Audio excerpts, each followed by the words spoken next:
sun don't ever shine than to see you with another when you promise to be mine.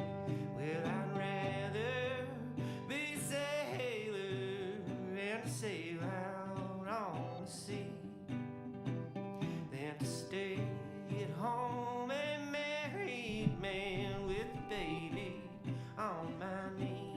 Real Talkers, a good morning to you at 8:30 Mountain Time, 10:30 Eastern on this beautiful February 10th morning. We thank you for joining us.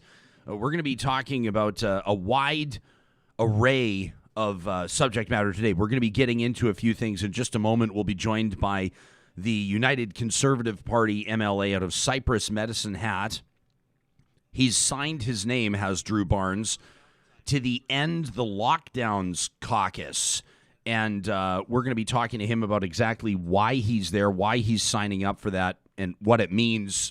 The opposition leader, Rachel Notley, telling Alberta's Premier Jason Kenney that Mr. Barnes' involvement, along with his colleague Angela Pitt out of Airdrie, demonstrates that the government has lost control of its MLAs. We'll ask Drew Barnes about that in just a moment. Wanted to let you know what else is coming up on the show today. In about a half hour's time, we're going to be checking in with Mark Dorin and Regan Boychuk. Now, you're going, Mark, is that the same Mark, you're probably wondering, as an engaged Real Talker? Is that the same Mark that submitted a question for Edmonton's Mayor Don Iveson yesterday about orphan wells, that set off a great diversion from the regular and plotted out and predictable subject matter and got us talking about why urban mayors would be so concerned about Alberta's orphan well deficit? Well, engaged viewer, it is that same Mark Dorin. He's vice president of the Polluter Pay Federation. That's where Regan, I believe, is the director, and we're going to talk to the two of them about one of the biggest problems, in my mind, facing Alberta, facing Western Canada when it comes to cleanup, when it comes to remediation of our oil and gas exploration, our harvesting, if you will, of our natural resources. That's coming up in about a half an hour. A remarkable development last night in Fort McMurray, Wood Buffalo. If you're tuning in from other parts of Canada, if you're listening into this, you obviously have heard of Fort McMurray as the oil and gas capital, the oil sands capital, certainly, and an energy capital nationally or even internationally speaking. It's typically been conservative country, but their local government, their municipal government, including Mayor Don Scott, who's been on this show a couple of times already, and he's coming back this morning, have been speaking out loudly critical of the provincial government here, most especially in the context, or at least most recently, in the context of changes to 911 dispatch. Well, last night, a unanimous decision by Fort McMurray's city council, the regional municipality of Wood Buffalo, technically speaking, their city council voting unanimously to refuse to divert or dispatch 911 calls to the central dispatch. In other words, they're saying the provincial government's plan to take over 911, it's not working for us. It's already causing problems, so we'll handle it ourselves. Thank you very much. It's a big step. It could have pretty serious consequences with regards to how the province of Alberta might respond to this. We're going to talk to Fort McMurray's mayor and their fire chief, Jody Butz, coming up in about an hour from now. And then in the 10 o'clock hour, by popular demand, we floated the ideas around talking about EVs, about electric vehicles. I mean, how soon will they be a regular sight on our streets? How often will you see an electric vehicle? I mean, as opposed to what it might be like now where you see one, you know, you maybe see one of those Teslas and they catch your attention, or maybe you saw one of those, the sexy BMWs. I think it's the i8 out there that everybody got excited about. Or maybe you see the Leaf or the Volt or the odd car out there. And it's a bit of a novelty right now. But automakers, big automakers, have announced that within the next 10 to 15 years, they will be phasing out your standard combustion engines and replacing them with EVs in the lineup that they roll out to the public. We're going to check in with Nino diCara. Nino is widely recognized as the definitive voice when it comes to EVs in Canada. He's the publisher of Electric Autonomy Canada, and he'll be joining us right around noon Eastern at 10 o'clock Mountain Time to get into talk on EVs. We also have a stack of your emails that we promised to get through today. We're going to show you some videos that are going to make your day. I guarantee it. I'm not a cat. That video is coming up. Plus, we're going to talk about some of the changes, the dramatic changes to the media landscape in Canada, including yesterday some pretty serious developments, including a couple radio stations just going off the air. The entire format just tossed, including AM 1040 in Vancouver, which is a huge deal. So we're going to talk about that a little bit today. Before we get started with MLA Drew Barnes, let me remind you that our title sponsor with this show each and every morning is Bitcoin Well, and we're proud to partner with them. They're a locally owned, grassroots cryptocurrency company that offers ATM Bitcoins across the country right now. They're getting set to go public this year. It's going to be a big year for Bitcoin Well, proudly based out of Edmonton, but of course providing service across Canada. If you're taking a look at what's going on with crypto right now, and if you want to make sense of it, if you want to try to figure out if this might be a good fit for you, we encourage you to have a chat with them. It's what they do. They make it simple. They make it accessible. They take all the guesswork out of it at Bitcoin Well. You can find them under the sponsors tab at ryanjesperson.com. Real Talk starts right now. Here's Ryan Jesperson.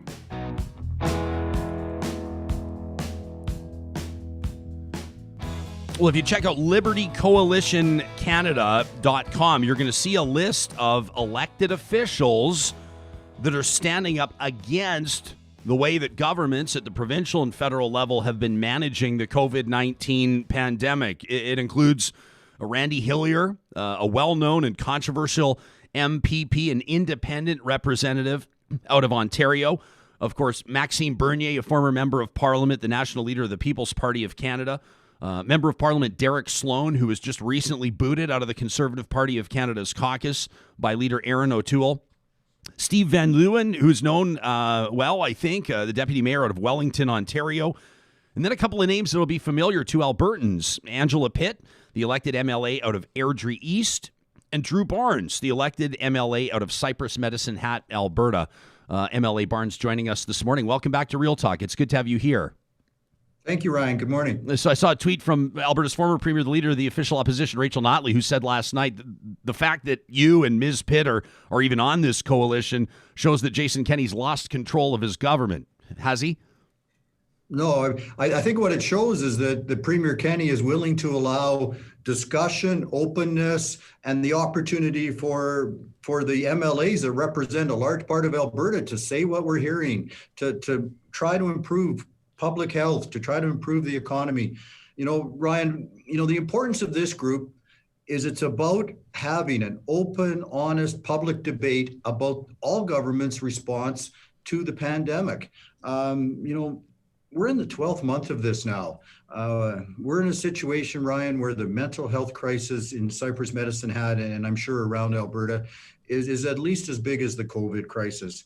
And it's important that we have a means and a mechanism to take care of all Albertans. And, so I'm glad that at this point in time, I have the ability to speak up and say what I'm hearing. I'm glad that my colleague Angela Pitt has done the same thing. Yeah, I'll note some other names that Albertans will recognize. Amber Harris, an outspoken counselor in Gibbons, Alberta. Councillor Harris and I have had some great conversations over the years.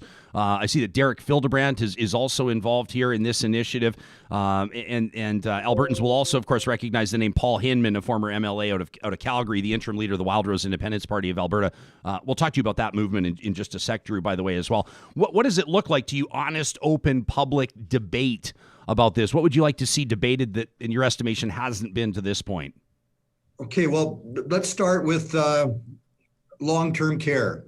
Sad, really, really unfortunate that the effects of this on our seniors that built this province in long-term care.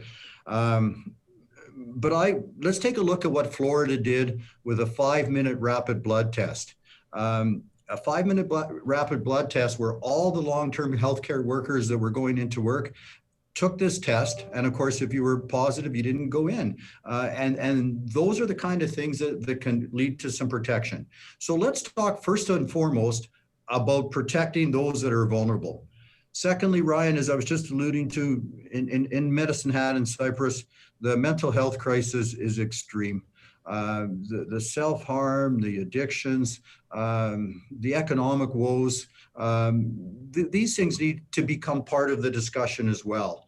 You probably recall that public health officer or public person, Dave Redmond, in 2014, did a pandemic response with 4 real parts to it, including keeping the economy going, keeping our societal impacts low, but also including, stopping the spread and the effects of the virus. And of course, Mr. Redmond's been out that large parts of this plan, if any, have not been followed. So one of the things to discuss is why. Is there a better way to do these things? And I'm looking forward to that discussion. Everybody's heart's in the same place. Let's protect Albertans. Let's protect the vulnerable, and let's get this as right as we can. So, Drew, I'm not going to disagree with you at all. That I think that substance use has been a real issue through this pandemic. I'll tell you, for my own personal well-being, we signed up for Dry January and then extended that into Dry February because it's all too easy to have a martini in the middle of the afternoon on Wednesday. And I acknowledge that there are mental health implications to this, but I can't for the life of me see how ending the lockdown, encouraging people to flood back into churches, that's a big part of this too, is going to do anything to alleviate mental health concerns. If anything, all I see it doing is exacerbating the strains on our healthcare system and perhaps making worse mental health issues, including for frontline healthcare workers. I mean, how does opening everything up address mental health issues if it makes public health issues way worse? Well, I think to a big degree, it won't do that, Ryan. Everywhere I go in Medicine Hat, people are totally respectful. As we enter the 12th month of this lockdown, everyone's wearing a mask, everyone's social distancing, everyone's washing their hands 10 or 20 times a day. So the respect level is there. But people are really questioning the fairness and the effectiveness. Again, you can go to the big box stores, you can go to the malls, and there's lots of people. But a lot of small business people aren't allowed enough capacity to even pay 1 or 2 employees, to pay the utility bills, to pay the rent, to pay the taxes. Some of those costs haven't gone down at all. So I think, again, the beauty of this group is that we can look at all these things. Gyms are a perfect example. The number of young people I know that, aren't able to go back to the gym, just starting to now, as long as they have a trainer, those are the kind of things that public health and mental health are so closely connected that, again, I hope that a good, honest public debate, as transparent as possible, will lead to a recognition of making sure that all Albertans have an opportunity to get through this pandemic as best as possible. And Drew, as far as I can tell, and I may have missed a name on the list, but as far as I can tell, you and your colleague Angela Pitt are the only members of a governing party to sign on to this caucus, unless perhaps a name has been added since I last checked. But you're essentially advising or encouraging your fellow Albertans to defy health orders that have been implemented by your government. How's this going to go over at the next caucus meeting? Well, I expect it to go over well. I mean, I'm not a part of cabinet. I'm a government backbencher. It's my job as well to hold the government accountable. But again, we're not saying defy government orders. We're saying let's have an open public debate. Let's take the issues to Premier Kennedy. Let's take the issues to Prime Minister Trudeau, and let's make them aware of different ways to do things. Let's make them fully aware of the full suffering. Of course, we saw how terribly Trudeau and Canada have handled the vaccine situation. And no doubt that, 12 months into it, I mean, that just shouldn't happen. And hopefully, if we're going to be doing this again, if we're going to be doing this for a long time, I think, Ryan, it's smart to draw on all 4.1 million Albertans, and let's get the best ideas out there. And I believe that decision makers will listen. Yeah, people will rail against governments or politicians that don't do proper public consultation. I also think in the course of a pandemic that it's more what the experts and public health officials have to say than what members of the public have to say. I don't know that, I find myself twisted up here a little bit, Drew, because like you, I hear from a ton of business owners that are absolutely screwed right now, that are really experiencing significant hardship, and they would like to have the ear tier of government to be able to talk about steps that they can take to open up safely or to provide service in a way that reflects some of the health challenges that we're facing right now. But I don't know that open, honest, public debate with 4 million people is going to get us to where we need to get with intuitive, evidence-based health policy. Do you really believe that? Yeah, I do. I'm not scared of openness and transparency. Again, I'm one of 87 people fortunate to be paid to speak on Albertans' behalf. We're due back in the legislature February 25th. So that's the opportunity for me with media like you present and colleagues from both sides of the floor to discuss these things. Absolutely. And Ryan, we've seen a lot of experts come out with different viewpoints on this, and many Albertans that care deeply about each other, that care deeply about our seniors and are vulnerable, want to do the best decisions. And I believe that a little public discourse, a little transparency will go a long way to make that happen. Again, if this, now that we're into the 12th month, if this continues, longer, or if we have to do this again in another year, let's do everything we can to ensure that we protect the health, the economy, and the families and communities of as many Albertans as possible. You know what, Drew? That's what I worry about because I can't wait to get back to hockey games with 18,000 people, and I can't wait to be back to hanging out on the golf course with friends and being in packed shopping malls and all that kind of stuff, being on the beach with thousands of people. Of course, everybody wants that. But I think what we've seen from around the world is that the less seriously that people take lockdowns, the more adamant that people are about personal freedoms and gathering in church services and packing shopping malls and grocery stores, the longer these issues are prolonged. I mean, we talked to Dr. Stephen Duckett in Australia. He told us the night before he talked to us, he had 15 people over for salmon because they meaningfully locked down for 3 weeks. I mean, you're essentially encouraging people to do the exact opposite. Realistically, this could be an issue for us for the next couple of years if we don't lock it down. That's what the experts are saying. Yeah, well, again, everywhere I go in Alberta, I see respect. I see people caring and protecting each other. And I also will say that, let's get this information out there so people know what works and what isn't working. And the fatigue 12 months into this, 18,000 people at a hockey game. Ryan, one of the real sad things here is we've had a group of young men, hockey players that, there's been a lot of self-harm. It's so sad. But our medicine hat taggers are a huge part of this community. And, we have an arena that seats, about 6,000 people that, why couldn't we have 1,000 or 1,500 in there or something like that? And, these are the things that we should talk about, and experts should present their ideas. And, Drew, you keep referencing experts. Who do you mean? Like what's an expert that you can cite whose evidence or presentation, whose theory would fly in the face of the way that governments have been managing this pandemic? Well, Ryan, thank you for that. I want to go right back to David Redmond, 2014. He had a pandemic plan paid for us by the taxpayers, all set, ready to go. And the 4 elements of that were to stop the spread of the virus. Secondly, to continue societal norms as best as possible with strong public programs. Thirdly, protect the economy, protect people's right to earn a living. And then fourth, a recovery as fast as possible.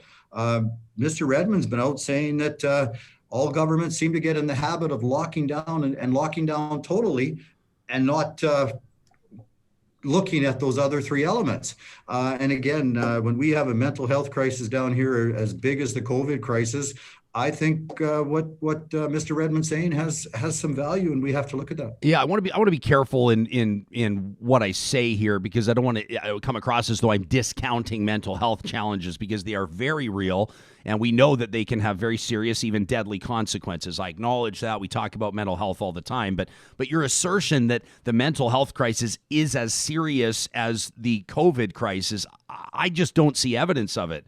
Drew, I mean, the website itself, people are talking about this End the Lockdown National Caucus. Drew Barnes, our guest, if you're just tuning in, says that lockdowns, we now know lockdowns cause more harm than the virus. I mean, that's just not true, right? More than 1,700 Albertans are dead. More than 2.3 million people around the world are dead, not because of lockdown, but because of COVID-19. Well, it's one of the reasons, Ryan, I've been arguing strenuously and publicly for a regional approach to the COVID government lockdown. I think in Cypress Medicine Hat, and if we count 40 Mile County right next door, so we got an area about 300 miles by 400 miles, we have 13 active COVID cases. I think, and unfortunately, I think we're at 14 deaths right now. But Ryan, one of the sad truths is I think we're maybe at 20 suicides. And it's so hard to understand, but my heart goes out so much.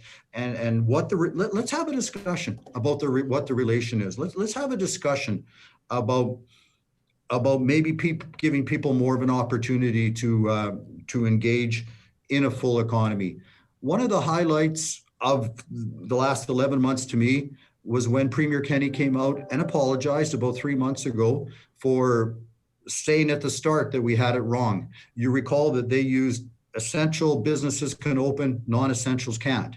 And he came back out later and said it should have been safe versus non-safe. So there was a learning opportunity. There was a chance that I think I've now seen some changes of the direction in some of these three-step COVID reopenings that are going on right now. So what this group is about, what I'm about, is let's put these things out there in a full transparent way so we can get it from this day forward as good as possible. And back to Mr. Redmond's 4 areas of focus. Yes, stop the virus. Yes, protect the vulnerable. Thirdly, keep the economy open in as much as possible, keep those effects, and then a strong economic recovery. But yeah, and Drew, I'll be honest, I have to be upfront with you. I'm not super familiar with Redmond's piece. I mean, it's 7 years old. It obviously was not written to reflect COVID. If step number 1 is to stop the virus, how can we be calling to end the lockdown? It's counterintuitive, isn't it? Step number 1, stop the virus. We know these 13 cases that you talk about in the community close to you. I mean, you have one wedding or one funeral or one mass or whatever you have, Drew. 13 cases can be 150 cases in a day. Yeah. But, again, we just haven't seen those numbers bear out down here. It just hasn't happened. Again, it's because people have been respectful. And again, I just would absolutely believe that respect from Albertans would continue. And this group is about openness and transparency. And it's about looking at the effects of the lockdown. And Ryan, I think we have to have this conversation for our future. So where would you like to see the conversation pointed? Because nobody's going to disagree with you, Drew, that we expect openness and transparency as part of the political process. We don't see it as often as we'd like, quite frankly. You want to have honest debate. I'm assuming you're going to tell us you'd want to have it based in evidence. So what types of things are we talking about with regards to openness and transparency? Where would you like to focus that conversation? Because we know it's got to be focused. Yeah. Well, there's, I guess, lots of different areas we could focus it. I would say that one of the places to start would be with the other effects of the lockdown. What has it been for let's look at the numbers of bankruptcies. Let's look at the numbers of effects for that. Let's have maybe a full day debate in the legislature where we have an opportunity to talk about these things. Let's give people the opportunity to say what they're thinking and to be involved in their communities. We've seen again, the city of Medicine Hat come out with at different times with different ways to protect the citizens, but some concerns about keeping things open. I mean, I'm encouraging all Albertans to get involved, and there's a lot of good ways to do it. Yeah, I'm just not convinced. I obviously, and I've acknowledged this, and you or I are on the same page on one thing, Drew, and that is that it's horrific what's happened to entrepreneurs, what's happened to a lot of business owners, what's happened to everyday workers that have seen their employment drop off. Obviously, we've seen some support from different levels of government, most notably the federal government, to allow people to be able to pay their mortgages and keep their lights on. But there's no doubt it's been devastating. I'm just not convinced. I mean, I keep returning to this because it's been in the news with the Grace Life Church just west of Edmonton, the pastor being arrested. I'm sure you heard this week after they continued to gather. Nobody's wearing masks in there, by the way. There's hundreds of people. They're not wearing masks. You're talking about people being respectful in Cypress Medicine Hat. I'm sure that there are, as a matter of fact, I know for a fact there are wonderful people living down there, and I'm sure they are respecting one another. And I'm sure that some of them are wearing masks. But you and I know 100%, Drew, that the majority of people that are going to sign up to support and end the Lockdown Caucus like this or to support the movement are not the type of people that are going to buy into wearing masks. You and I know that perfectly well. I suspect that this could create a huge problem were it to gain traction. I mean, people are calling it right now. People are texting me calling it dangerous. The messaging is dangerous. What would you say to them? I would say all voices need to be heard. And I'd say the fatigue that is going into the 12th month of this lockdown is extreme. Ryan, who knows when families, when people hit the tipping point and decide that they're not going to participate in whatever the safety procedures are. So let's give everyone a chance to get as much transparent and honest information out there as possible. Let's give people like me the chance to talk about it and to hear about it like you.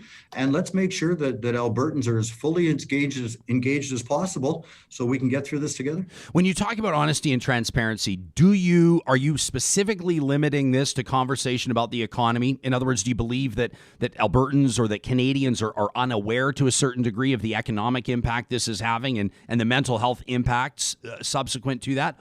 Or do you question some of the science? I mean, are you questioning what you're hearing from Dr. Dina Hinshaw, Dr. Teresa Tam? When you're talking about honesty, transparency, openness, and public discussion, are you including the science on this? Well, again, I'm not a doctor. I'm not a scientist. I'm just looking at the effects of the lockdown. I'm looking at the fact that so many of my constituents are headed into the 12th month of this. I'm looking at the fact that so many of them are having a hard time getting through this, whether it's economically or just with their family. And I think we need to have the opportunity to discuss the effects of the lockdown. Let's leave the science to the scientists, but let's be aware that, again, back to Mr. Redmond's plan of 2014, the getting out of this strong, the getting through this with the economy and mental and physical health in mind is a huge part of this. And again, let's just look at how Prime Minister Trudeau has made such a mess of the vaccines. Let's look at how the Canadian system wasn't able to manufacture, and we were now behind Europe and other areas. I mean, these are the things that Ryan, we've got to start to talk about today, because if this goes on, for considerably longer, if we're dealing with another virus in 6 months or a year, let's do everything we can now to make Alberta stronger and to get through this better. Yeah, I do share your fear that we'll continue to deal with this over the next year or even two. I share your concern around some of these variants. We talked to Dr. Lenora Saxinger about that. I don't see eye to eye with you on how we should approach this. I do think we're having conversations about vaccines and procurement and manufacturing. And of course, it's tough to hit rewind on a lot of the reasons why we're here, and some of them are maybe unavoidable. I appreciate you appearing on the show, Drew, to talk about this. I think it's important to seek to understand other people's perspectives, and I commend you for being here. Before you go, and you and I can talk about this more at length in a future interview, but with regards to the initiative around independence reform, Western alienation is a thing and has been a thing for decades. I think it's safe to say that it's flaring up now. It was a theme of the 2019 federal election. When you talk about Alberta independence, I mean, I'm just going to say it. Some people are expecting you to start your own thing or to go join somebody else or to join a movement based on some of your recent political activity. Where's your head at with regards to independence reform and what your political future might look like? Okay, well, thank you, Ryan. It's not even my head. It's where Albertans are at it and my constituents. 10 times a day, somebody reaches out to me. So frustrated with our relationship with Canada. Many of them have had enough. Trudeau's response last week to the Keystone being canceled, he barely raised an eyebrow. Here we are where Trans Mountain is barely going ahead. And we know that the best way to make the air of the world better and safer is if we could get our products to India and Asia through Northern Gateway and through the West Coast. And of course, we're dealing with Trudeau's tanker ban. So that's looking like an impossibility. So Ryan, I came out last week saying, clearly the frustration that Albertans are feeling with inability to move resources because of Ottawa, our inability to get a fair deal with Ottawa, that Ottawa has to know there's consequences. So what I called for was, when our provincial election is about 26, 27 months from now, on that ballot, I would like to see an independence referendum for two strong reasons. Number one, Ottawa needs to know there'll be consequences if they don't give Alberta resource movement, if they don't give Alberta a fair deal. And secondly, Ryan, and most importantly, this is Albertans' way to decide if Ottawa moves enough, if Ottawa helps us enough.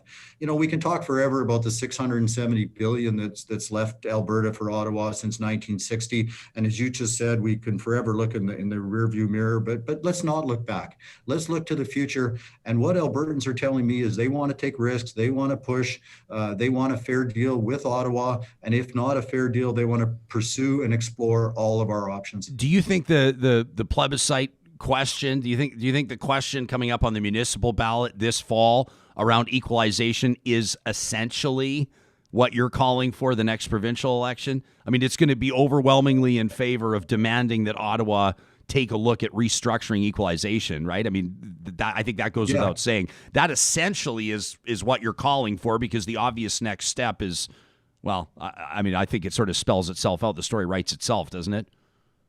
Well, it does. Our lack of equality with Ottawa, though, is much more than equalization. It starts with a lack of resource movement. It starts with them playing in our environmental field by leveling carbon taxes, tanker bans, Bill C-69, which make an emission test on any oil and gas activity, but not a concrete plant in Quebec. So there's many things wrapped up in this. And one of the great things about being on the Fair Deal panel a year ago is I heard from hundreds of Albertans, and I learned many, many different ways that Alberta's not being treated fairly. Supreme Court judges, our lack of representation there is another one. And of course, most people know about the Senate. And Ryan, what I heard is Albertans want to take the risk to push Ottawa for a fair deal. And Ottawa has shown that they will play in Alberta's jurisdiction to control our future. And so I expect the equalization referendum to be a strong support that Albertans want a fair deal. And then we need to put Ottawa on notice. It's more than just equalization. It's time to give us resource movement and a fair deal. Drew, I know you have to go. I have to go. So I'll make this the last question for now. How much of some of the things you talked about with regards to, the tanker ban, boy, we could talk about that. You talk about the carbon tax. You talk about your implying, obviously, conversation around pipeline infrastructure. Recently, the cancellation of Keystone XL. We can talk about the death of Northern Gateway, Energy East. Everybody's familiar with these stories. The politically engaged audience that this is. How much of this do you believe is international factors, market factors, global investment factors versus Prime Minister Trudeau's personal drum that he keeps banging? To me, I'm more inclined to believe that this is a response to where the global economy and global environmental movements and expectations are going. Do you agree or disagree? I disagree totally. The Energy East pipeline was canceled because the cost of the pipeline was going to be set between 17 and 19 billion. It would have made the tolls too onerous. It would have cost too much to ship our ethically and environmentally strongly produced oil to Quebec and Ontario. Now they're looking at the possible shutdown of Line 5. And likewise, Northern Gateway, Eagle Spirit, getting more of our good product to the West Coast so we can get it to India and China. So instead of making fertilizer, methanol, and electricity out of coal, they can use a much cleaner natural gas. Those are the things that we care about and the world cares about. And it's time for Ottawa to break these constraints in our confederation and allow Alberta families the opportunity to prosper, grow, and share. Drew Barnes is the member of the Legislative Assembly for Cypress Medicine Hat. He's one of the signatories to the End the Lockdowns National Caucus. Drew, sincere thanks for talking to us this morning. Thank you, Ryan. Have a good day. Yeah, you as well. You can let us know what you think about that. Of course, our hashtag, I don't have to tell you, Real Talk RJ. There's a lot of commentary on the chatterbox right now. I don't even know how to keep up with it. It's we're getting a message about every 3 seconds. If you're watching it, you know that. What can I say? Here, I'll pick one at random. Gordon says, the Prime Minister didn't make a mess of the vaccines. He did everything he could without having Canadian resources to manufacture a vaccine. listener says, these are, geez, where do I even start? Tiana says, make Alberta stronger again. What about investing in education and medical services? What about listening to experts outside of politics? What about investing in new sustainable markets? Michelle says, please don't stoke this separatist flame. I won't stoke that fire, but I'm going to happily confront it and talk about it. We'll have conversations about that. I mean, this is about to really ramp up. You know that this equalization question that'll be on the municipal ballot coming up this fall, we could talk about that for an hour on its own. Number one, it's a way to draw a certain voting community to the polls. That's one thing that it's going to accomplish. With regards to what it can actually accomplish on the equalization front, the answer is probably zero. If you want to tear up the formula that was last tweaked by the Conservative government, including Jason Kenney as a senior cabinet minister under Prime Minister Stephen Harper, you've got to get the provinces on board. And if you think that you're going to get Quebec and the Maritimes and other provinces on board to start tearing up the equalization formula and really getting into it, looking out for their best interests, you better believe that there's going to be more to it than simply treating Alberta more fairly, so to speak. Speaking of Alberta, coming up in just a few minutes, we're going to be talking to a couple of gentlemen who are advocating for more of a focus. I'm putting this very lightly. I think they're probably going to indict me for this. I'm not probably speaking strongly enough for how strongly they feel about Alberta's abandoned and orphaned wells. That's coming up in just a moment. Right now, we want to remind you that the team at Clean Air Club continues to provide close to immediate delivery. That's what you're telling us on Twitter. It's what you're telling us on our hashtag RealTalkRJ. The minute that people are signing up for new furnace filters at cleanairclub.ca, like the next day, maybe a couple days later, right there on your front doorstep, the exact filters you need, enough to keep on your replacement schedule so you can save money and you and your family can breathe easy. Clean Air Club knows that one of the things that gets pushed to the back of the to-do list, the very end of the page, is replace your furnace filter because there's so much going on. We're busy. People get it. Check out cleanairclub.ca to do your family a favor. Also wanted to give a big shout out to the team at Local Waste today. Local Waste wants your business and they love talking trash. So they want you to reach out to them. They want to talk to you on the phone. They want you to check out their website at localwaste.ca. For more than a quarter century, they've been going up against the big multinationals. They're a locally owned company employing local people, and they operate on a first-name basis. So get in touch with Chris and Lauren today, whether it's a small family operation or a huge hotel that you're running. They want to handle your waste management, including garbage and recycling. Check them out today at Local Waste.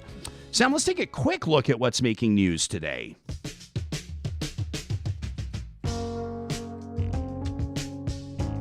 Well, as mentioned, massive layoffs across Canada, including with media giant Bell. Over the past couple of days, prominently with TSN, you saw that Dan O'Toole was let go. Alberta girl Natasha Staniszewski among those that was sent packing after a great career there at TSN. Well, yesterday they took 1040 off the air in Vancouver. They took the format off the air, that is, formerly the rights holder of the Vancouver Canucks, an icon in sports. They'll now be providing stand-up comedy, and it meant that all their staff without warning were laid off and sent packing, prompting this tweet from well-known Vancouver broadcaster Tamara Taggart yesterday.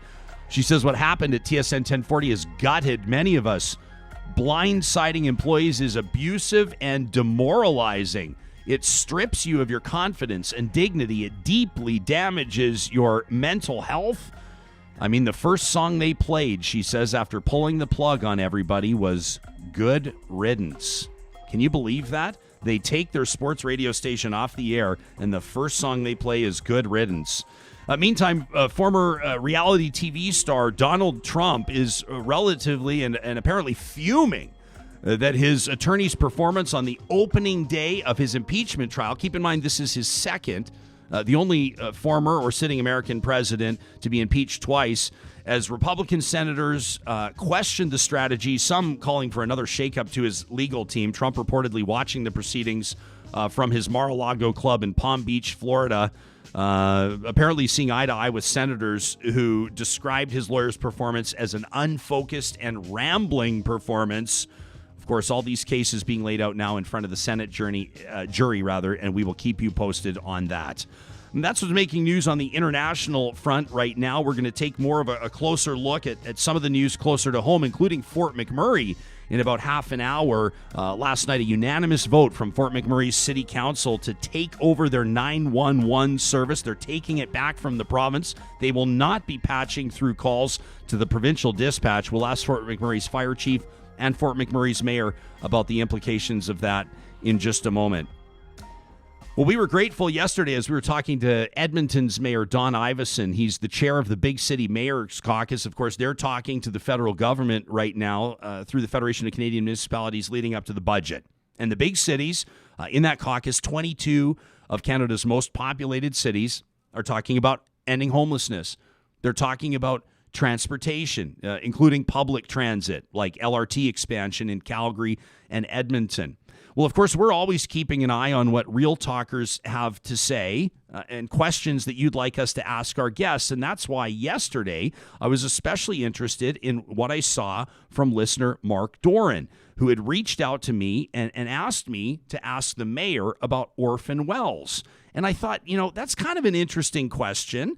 It's an interesting question because I wouldn't think necessarily that an urban mayor would be spending much time dealing with orphan wells. Well, boy, was I wrong. It turns out Mark was bang on. And if you saw the interview yesterday with Don Iveson, you were able to see his response to why that's such a priority for him. I mean, obviously, environmental remediation is one of the big tenets of this. Another one, of course, is the jobs that come with it, including the federal funding.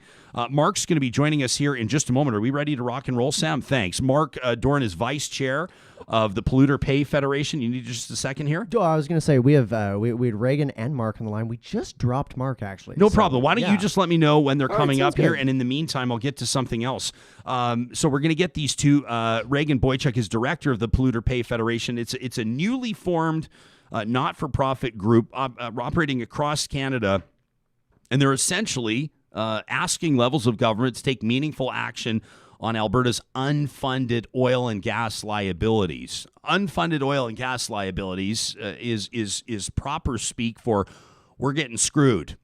There are a bunch of gas wells, oil and gas wells that are left abandoned right now, no longer producing, no longer profitable, and they're a real problem environmentally and otherwise. Talk to any farmer, talk to any landowner that has an orphaned well on their property, and they're going to be able to tell you what a big problem this is. And so we're going to tackle this in just a second. Before we get to this, we want to remind you, as we've mentioned, that your input and your feedback is very important to us. So I wanted to show you a little something. This is a tiny little thing, but we think that it might be a big thing for viewers and for listeners, specifically to our podcast, like Megan and Barrett.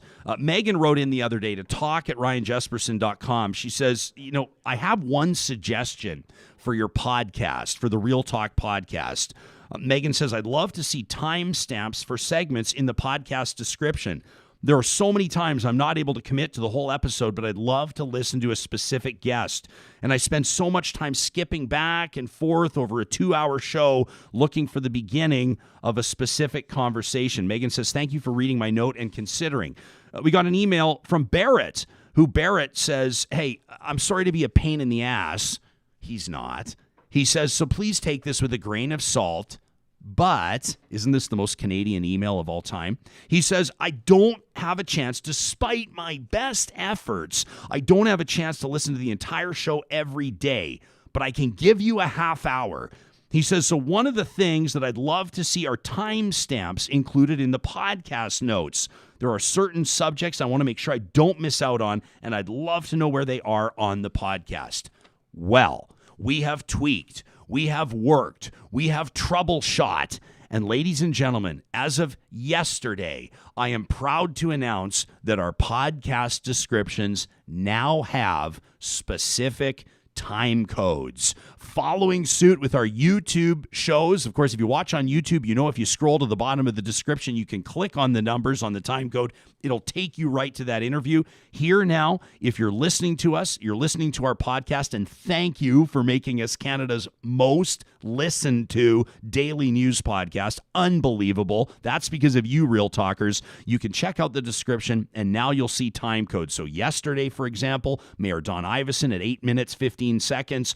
Audric Moses joined us to tour us through his net zero home at 37 minutes and 52 seconds in. Katie Morrison from CPAWS talked about coal at the 1 hour, 10-minute mark. And then Talia Lavin, author of Culture Warlords, talked about white supremacy around the world at 1 hour, 38 minutes and 53 seconds. We've got it nailed down for you. We know that your time is valuable, and we appreciate every single minute that you spend listening to our podcast. So thank you to listeners and viewers like Megan and Barrett who have told us what they'd like to see to have the show be that much better. Sam, we ready to rock with our guests here? Not quite. Okay. Looks like I've been chatting with Regan. It sounds like Mark's lost his internet connection. Okay. So he's like, I'll tell you the what. internet is against us. I'll tell today. you what. We'll give Mark another 5 minutes.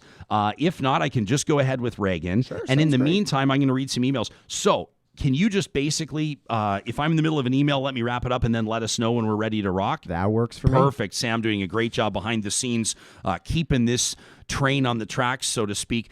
I set aside some emails that I wanted to get to today, so this is perfect timing. We're so grateful for the thoughts you put in front of us. We're so grateful for how you digest what you watch on the show, how you chew on it, how you process it, how you send us your thoughts in some circumstances, hours or days or even weeks after the fact. And we set aside the ones that really resonate with us. This one from Tom. I love that Tom, as a matter of fact, I'm going to read this when we kick off our interview because Tom's asking for something in particular and we love to deliver. This from Aaron. Aaron wrote into us on Friday after our group chat roundtable. You remember this one with Catherine O'Neill, Harmon Candola, and Jarrett Campbell? I told you that these are three personal friends of mine. Every day we're in a private group chat. We talk about life and politics and items in the news. They came on the show to talk about a whole bunch of different stuff, including Canadian media shakeups. We talked about the farmers' protests in India. We talked about Proud Boys being designated as a terrorist organization. And we talked about the next federal election. There had been some speculation the Prime Minister might call an election this spring. And I asked our panelists to talk about it. Aaron says there were some really disappointing takes on your roundtable, Ryan. I get that they're your personal friends, but it was not balanced at all. Aaron says the reason that progressives are over the blackface scandal is because the Prime Minister acknowledged the hurt that it caused and apologized sincerely. Aaron says progressives recognize that change happens, and everything he's done since shows that. And by the way, Aaron O'Toole will not be Prime Minister, ever. That from Aaron. You know, Harmon raised a few eyebrows maybe when he boldly predicted that Aaron O'Toole would be the next Prime Minister of Canada. I had gone on the record to say I was blown away that Justin Trudeau was able to win the last election despite the blackface scandal. Of course, I did go on to say it's because the Conservatives ran such a lousy campaign, but Aaron didn't find balance in that roundtable. I saw it myself, but it's okay that our opinions differ. Allison wrote in and said, Ryan, like you, I was surprised by some of your listeners' reactions to that Meet in the Middle interview with Janice Irwin and Vitor Marciano. In today's polarized political landscape, I love the idea of finding common ground among those who always seem to disagree. Allison says that interview, but more importantly, the whole idea, the whole premise of that segment gave me something that I haven't had in a long time when it comes to politics, and that's hope. Allison says, I would ask for you to keep bringing on people who we'd be surprised to find common ground with. Maybe she means like Drew Barnes from half an hour ago. Allison says, as for your conversations with Senator Doug Black and Jay Hill of the Maverick Party, I really enjoyed them. Allison says, hearing only from people who have the same ideas as I do, while obviously validating and interesting, is predictable. And it's not really going to teach us anything new. Allison says, I want to hear from people who have different points of view than mine. It helps me understand where they're coming from. Because let's be clear, if they have this perspective, many other Canadians do too. She says, I love that you continue to ask more questions and respectfully keep the conversation going. To be rude or to stop a conversation just because we disagree or just because listeners are critical of a guest, it doesn't help any of us understand. And it'll actually stop people from opening up to you in the show. So kudos for asking tough questions and keeping people talking. Allison says, some of the listener feedback that I've read on your live chat is a reflection of where we're at in this polarized environment. We have to hear from people who disagree with us. We have to allow people to talk, and yes, even let people make mistakes without crushing them into oblivion, never to hear from them again. How will we ever improve the world we live in if we don't create safe spaces for people to disagree without eviscerating one another? Let's all remember, says Allison, we won't make any progress if we don't seek to understand each other and hopefully sometimes find some common ground. It's the only way we're ever going to make any progress. She says, good to you, Ryan, for you and Sam, for pushing against the grain and doing this show. Please keep the real talk going. That from Allison. Allison, we promise that we will. Let's get to this. I wanted to read this here. This is from Tom as we tee up our interview with our next guest, and I'm really looking forward to this conversation. It's a tough conversation. As a matter of fact, it's going to make a lot of us pretty pissed off, but it's an important conversation to have. Tom writes in from Lethbridge and says, it seems like there's a lot of really exciting things happening, including in Alberta with renewables. In fact, it seems to me like a boom is happening, reminding me of days not seen in Alberta since the oil boom, and before that, the Klondike gold rush. Tom says, I'd love to hear stories about the renewable energy boom. The Alberta solar boom is something that most Albertans haven't even heard about, but it's happening, with a startling 5,000 megawatts of solar power in the queue to get built. He says, to give you an idea of the size of this investment, and Tom is right. I mean, Warren Buffett's investing in solar in Alberta, in wind. He says, even after large projects last year, we currently only have 20 megawatts of solar generation in Alberta. The industry is about to expand by 250 times. The new projects will include the largest ever built in the country. Tom says the other story is the mad rush by every car company on earth to build electric cars. Maybe Real Talk could take some of those new electric cars for a test drive. Can you say road trip? Yes, please. Right? Oh, that sounds fun. Well, and Sam, I mean, I sent you, we've been putting together some photos from Car and Driver of some of the new EVs set to hit the market. We'll show those off in the 10 o'clock hour, but right? Oh, yeah. I mean, there's kind of the average ones. I didn't even send you the photo of the Ford F-150 EV because it just looks like the old ones. I think they lack some, it's just a mock-up, but yeah. It seems like they lack imagination. But like that Tesla truck or some of the work that Mercedes is doing. The Tesla truck is like on another planet when it comes to design. The Tesla truck looks like you could show up at a Mad Max convention and feel perfectly safe. Yeah, probably. Yeah. Especially against all those dune buggies that they're driving in Mad Max. Like nothing can penetrate you. Well, except a rock. Just so nothing can touch you except a rock. Just so we don't. Can I put you on the spot and can we get a photo of the Tesla truck right now? Or is that going to throw you? Nah, don't worry about it. Let's get to this interview. I'll tell you what. In the 10 o'clock hour, Sam will show us all the sexy new whips that the car manufacturers are dreaming up. So Tom says, yeah, maybe a road trip for Real Talk with the new electric cars. He says, full disclosure, I'm getting a Mustang Mach-E delivered in February. Is that the one that you wanted? That's the one that I'm kind of annoyed about. Like I shouldn't say because it's a hatchback. Yeah, why didn't Ford just make an electric Mustang Roadster like the regular Mustang? That's what I want to drive. It sounds like just amazing to whip around in that. Yeah. Okay. So Tom wants to talk EVs. Tom, that's coming up. If you're listening right now, if you're watching this live, it's coming up in or whether you're listening to the podcast, coming up about 40 minutes from right now. Let's get to our guests. They've been patient. Sam's been great in working with them to get them both online. Mark Dorin is vice chair and director. Regan Boychuk is director of the Polluter Pay Federation. It's a new not-for-profit addressing orphaned wells, most specifically in the province of Alberta. Gentlemen, thank you for your diligence in getting on air this morning with us, and welcome to Real Talk. Thanks for having us. I want to give morning. Thanks for having us on. Mark, I want to give both of you an opportunity to just run wild on this, because what we're looking for is a really clear understanding of how bad this problem is, why it's such a problem, and what it's going to take to fix it. Mark, you got the ball rolling on this with your question on our live chat yesterday to Edmonton's mayor. Why is this so important to you? This is personal for you, isn't it? It's personal in a way, but I think it's a matter that affects each and every Albertan.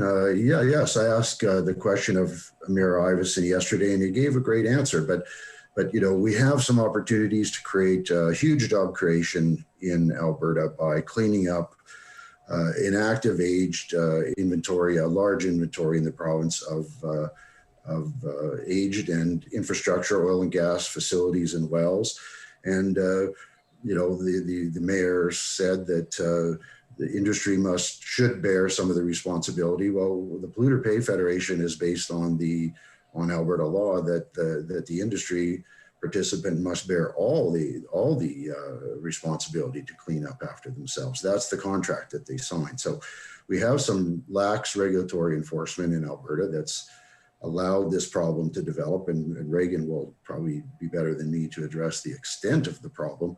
And so, he did mention that the federal government has put up $1 billion, but the polluter must pay in Alberta, not the taxpayer and not the landowner. And that's why we set up this federation. So, it's personal because there's a lot of public safety risks out there. My own family's been impacted by that. My clients are impacted by that. We've got some really lax regulatory enforcement here that's allowed these liabilities to build up. And there's some serious public safety problems and health problems from aged infrastructure and improperly operated and unsafely operated infrastructure across Alberta. Regan, is it Regan or Regan, by the way? Can you remind me? Regan, perfect. I want to make sure I nail it.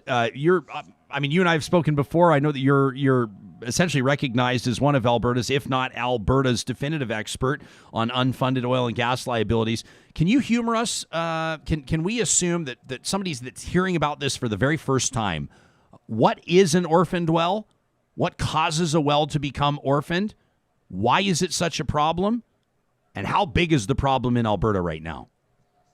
Sure. I know it's confusing even for me. The different terms get used. They mean a lot of different things in different jurisdictions.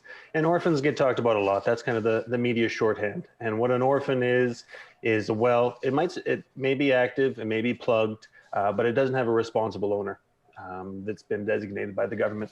And so it's a problem because there's no one to send a bill to. There's no one to direct to clean it up. And there's an Orphan Well Association in Alberta for the last 30 years, more or less, to deal with that. And they have, but those have really started to add up in recent years because of the real financial struggles of the industry. A very mature and unprofitable industry is really struggling. It's adding to the orphan wells. The Orphan Well Association is funded by industry, insufficiently. Contrary to law, it's supposed to be fully funded by industry every year. There should be no orphans left unfunded any year. So that's a big part of the reason, because the OWA isn't being properly funded. It's starting to build and build. But again, orphans gets talked about a lot, but it's essentially a rounding error. We're talking about 5,000, 10,000 wells, which sounds like a lot. It's a serious problem. It'll cost a lot of money to clean up. That's a very small portion of the industry and how mature it is. Orphans are a rounding error for how many wells there are actually around to clean up in Alberta. There's about 300,000 wells in Alberta outside of the oil sands that haven't been cleaned up already to whatever the standard of the day was. So there's about 300,000 wells to be cleaned up at some point. 5 out of 6 of those wells, 250,000, 250,000 of those wells in Alberta are either depleted, inactive, or produce so little they can't even afford to pay their own bills, let alone fund their own cleanup. And so this is an issue that's grown and grown. It's been simmering for a long time, but it's grown to the point where it's a crisis for industry. It's a crisis for the regulators trying to manage this. And we're at a very late stage in the game and still with no game plan. So, Mark, you're working right now. I mean, you worked in the production side, we should note, of the upstream oil and gas industry for more than 40 years. You're now representing landowners who host oil and gas or power transmission lines, which we could talk about for an hour, on their land. What are these landowners so concerned about? Why is this such a problem for them? Well, there's a number of problems. It depends on the nature of the operations on the land. There's public safety issues. That's particularly the case if there's facilities or tanks on the land. 96% of the tank installations in Alberta by the Alberta Energy Regulator's own studies are regulatory non-compliant. It's very unsafe. There's trespass problems. There's industry is increasingly refusing to pay landowners. Land values are falling as a result of it. So there's numerous problems. Okay, so the group, Regan, Polluter Pay Federation, the name is somewhat self-explanatory, but I don't want to assume anything. I guarantee you that we're going to get a ton of comments because we've had this conversation in past. People are going to say, hang on a second. I thought that the Alberta Energy Regulator was collecting, or that somebody was collecting funds here. I thought that we had a nest egg. I thought that the oil and gas companies were at least to a certain degree setting themselves up, or that the province would ensure that we were set up as citizens, that this wouldn't be a problem. What happened to that money? Where did that money go? And why on earth is the public purse being eyed up to pay for all of this? I mean, the Prime Minister of Canada has already earmarked about $1 billion. We know that that's a drop in the bucket. How did we get to this point where taxpayers are footing the bill? It is a result of lax regulatory oversight. This isn't a new problem. It's been a major focus of the regulator for 30 years. They've been perfectly aware of this issue, but it is the pushback of industry that has stymied attempts over the last 30 years to address this problem. There's been good faith efforts by the regulator throughout the 90s into the early 2000s that tried to tackle this problem.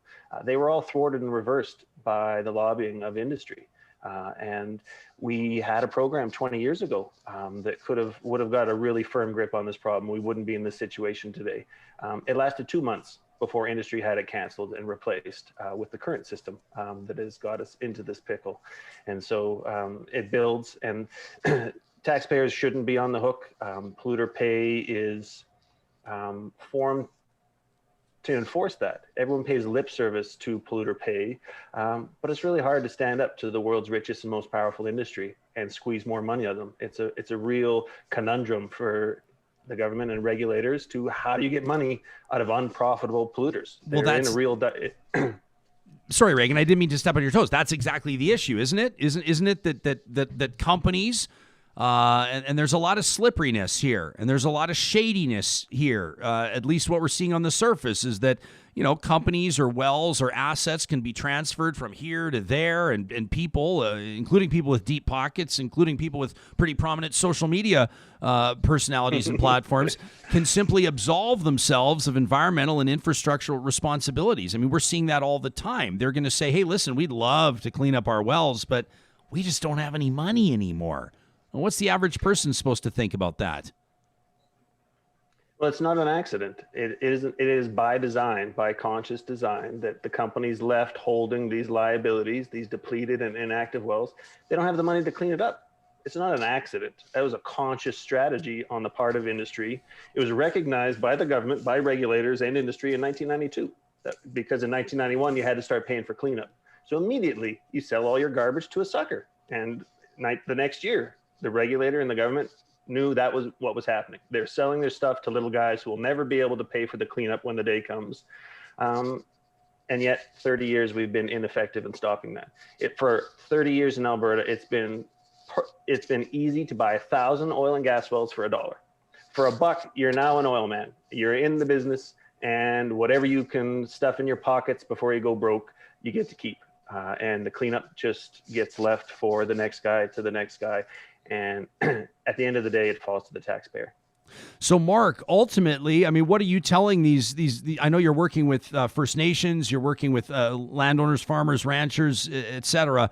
I mean, people here in a circumstance like this, I guess, to be honest, I'm even personally feeling some form of helplessness when we're talking about 250,000 wells, when we're talking about liabilities. I mean, Reagan's numbers, Reagan, correct me if I'm wrong, between $40 and $70 billion is your estimate on what this cleanup cost looks like, and an unwillingness or an inability, if you believe it, of companies to make good on commitments, on the ethical we talk about how ethical our oil is. I'm not sure if that means leaving 250,000 wells orphaned across our landscape. What are you telling these landowners? I mean, you put this group together, the two of you and others, and so there's some avenue for people to channel their frustration, to channel their efforts, to try to lobby government, to try to lobby industry. But ultimately, at the end of the day, what do you say to people, including me, who are rather distressed about this? Well, what I say is that, you know, it's time to make the polluter pay. We have the best energy laws in the world. Our legislators thoughtfully put remedies in place and anticipated all these problems. The problem is we just haven't been following our laws.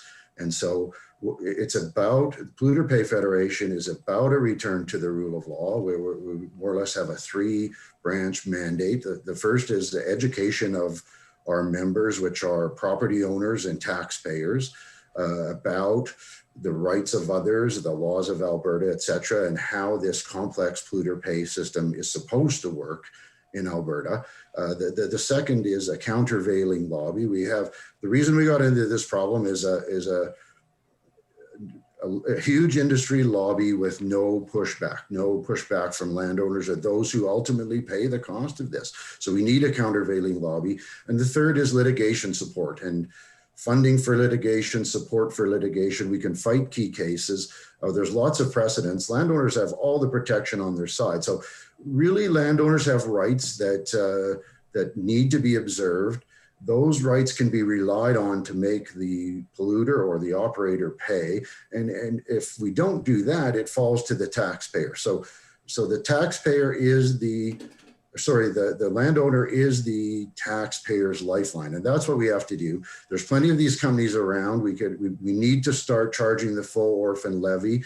Landowners need to be compensated properly because the Alberta Energy Regulator is not enforcing the laws, and we need Alberta Energy Regulator reform. It all starts there. I can't help my clients because the doors are closed to remedies contemplated by law at the Alberta Energy Regulator. So it's about education, it's about litigation, it's about reform of the Alberta Energy Regulator, and if we don't get after it soon, it'll break the taxpayers of this province. It's urgent. Yeah. There's no time left. I mean, I don't want to, and I'll hand the microphone back to you guys here in a second. I'm just, at a civilian level, I'm just not sure that any Albertan can, in good faith, trust anything right now to do with this government's relationship with energy companies, specifically oil and gas, nor the Alberta Energy Regulator. People can Google for themselves and they can read about Lori Pusher, who came from Saskatchewan to serve as the new CEO of the Alberta Energy Regulator under a cloud of controversy based on a land deal in Saskatchewan. People can Google that themselves. That's nothing new. I'm not exposing that myself here. We take a look at what this Alberta government has done. I mean, you talk about the relationship or, respect shown to taxpayers. I don't know that taxpayers would have spent $1.5 billion on a pipeline that was about to wither out and die. I'm not sure that taxpayers called on the federal government to suspend environmental monitoring and reporting in the oil sands through the course of the COVID-19 pandemic. Can you think of any good reason? The question's rhetorical, guys. Can you think of any good reason why Albertans should have faith right now that this government is going to start, adhering to the rule of law and forcing oil and gas providers to pay? And if anything, this government has looked for every excuse to absolve itself of demanding more, let alone the rule of law when it comes to oil and gas providers. I mean, do we align on this, or am I just an over-caffeinated lefty on this file? No, there's absolutely no reason to expect either the energy regulator or the current government to act in the public interest on these issues. And that is why the Polluter Pay Federation is trying to bring together the resources and funding at industry's expense, it happens, and the expertise to be able to use the legal remedies that already exist. We don't need to beg politicians for new laws or for favors. We need to enforce the laws on the books. Mark gave one of the reasons for hope. For no one needs another big problem like this on their radar. And one of the reasons for hope is that there's things that we can do. There's legal avenues, and that's what Polluter Pay Federation is going to pursue. The other reason for hope is the opportunity in this. It's going to cost a lot of money to clean up 250,000 wells. Unless you own an oil or gas well, it's not a problem for you. It's an opportunity. All of this cleanup spending is economic activity in every corner of the province. There's decades of full employment for the energy sector, regardless of how much oil and gas we produce in the future. There's decades of work today for the same riggers sitting at home unemployed today, for the same equipment sitting idle and on sale. There's an enormous opportunity in the cleanup. If we make the people that profited from this mess clean to pay it up, there's jobs for everybody. Every rigger can work where they live, no relocation, no retraining, no capital expenses. Solar and all those things are nice, and they should be pursued as quickly as they can. But we also need to retire what we've already spent the last century building up, which is a mess that is going to be left to taxpayers unless we smarten up and act before it's too late. Yeah. But it's not too late in Alberta. Well, I'm happy to hear you say it's not too late, because I was literally just going to ask you, but isn't it too late? Essentially what we're talking about here is either a government that's shown no backbone with oil and gas companies, as a matter of fact, has pandered to oil and gas companies to the detriment and at the expense of Albertans and Canadians for that matter, unless they step up and solve this problem, which I do not think they're capable of, then it's really going to come down to the federal government. It's going to come down to Canadian taxpayers, and ironically, it'll be socialism that will save Alberta's environment following the oil and gas industry. That's what's going to save this. The federal government, let me ask you this in closing, fellas, because we've got Fort McMurray's fire chief and mayor ready to go here. And I'll get both of you to comment on this in closing. The federal government stepped up and at least made some money available. I can't believe that $1 billion sounds like nothing, but in the grand scheme, it feels like nothing. We get emails from people like Susan that say, I'm hearing about this story, but I'm not seeing any action. What's going on with that? Is the Alberta government not taking the money? Are people not working? Is it happening and we're not aware of it? What's going on? Well, the problem is that the public money coming from taxpayers is replacing the private dollars that were already committed. Mostly the big companies spend a couple $100 million a year cleaning up old sites, plugging wells. It's never enough to make the pile shrink, but they're doing some every year. And there was probably a couple $100 million a year. But when there was the uncertainty of $1 billion being doled out in $100 million batches from Kenny, only a fool would spend their own money when they could get free taxpayer money to do it. So the industry came to a standstill when this was announced. And the way that the Premier Kenny has managed this $1 billion, the way that it's been rolled out, it's gone mostly to big companies who could afford to pay, who are already spending the money, and it simply replaced private dollars with public. And every time that happened, that means nothing extra was getting cleaned up. There wasn't any more jobs being created. The oil companies were just spending the taxpayer dollars. And so it is true. It hasn't been a bonanza. We don't know much about it yet, but I'd be surprised if there was much more activity than there would have been without this $1 billion, except we're the ones paying instead of the polluter. Yeah. Mark, I want to give last word to you. You're the guy that kickstarted the conversation this week here on Real Talk. Give us something to think about today. And for people that right now are loading up their email and they're ready to get in touch with their elected officials and take action on this, they're going to check out polluterpayfederation.ca. Give us something to think about. The solution lies with the laws on the books. The provincial government and the Alberta Energy Regulator, they're bound by the same laws as everyone else. That's the solution. So landowners need to learn how to exercise their rights, go through the hearing system, go through the regulatory compliance systems at the Alberta Energy Regulator. If they don't get the results there, they can go to the Surface Rights Board and get higher compensation. Higher compensation for landowners is the key. The only thing that these operators respond to is their pocketbook. We have to hit them harder for being on our land. They can become regulatory compliant voluntarily to reduce their operating costs. That's how Alberta's balanced rights system is supposed to work.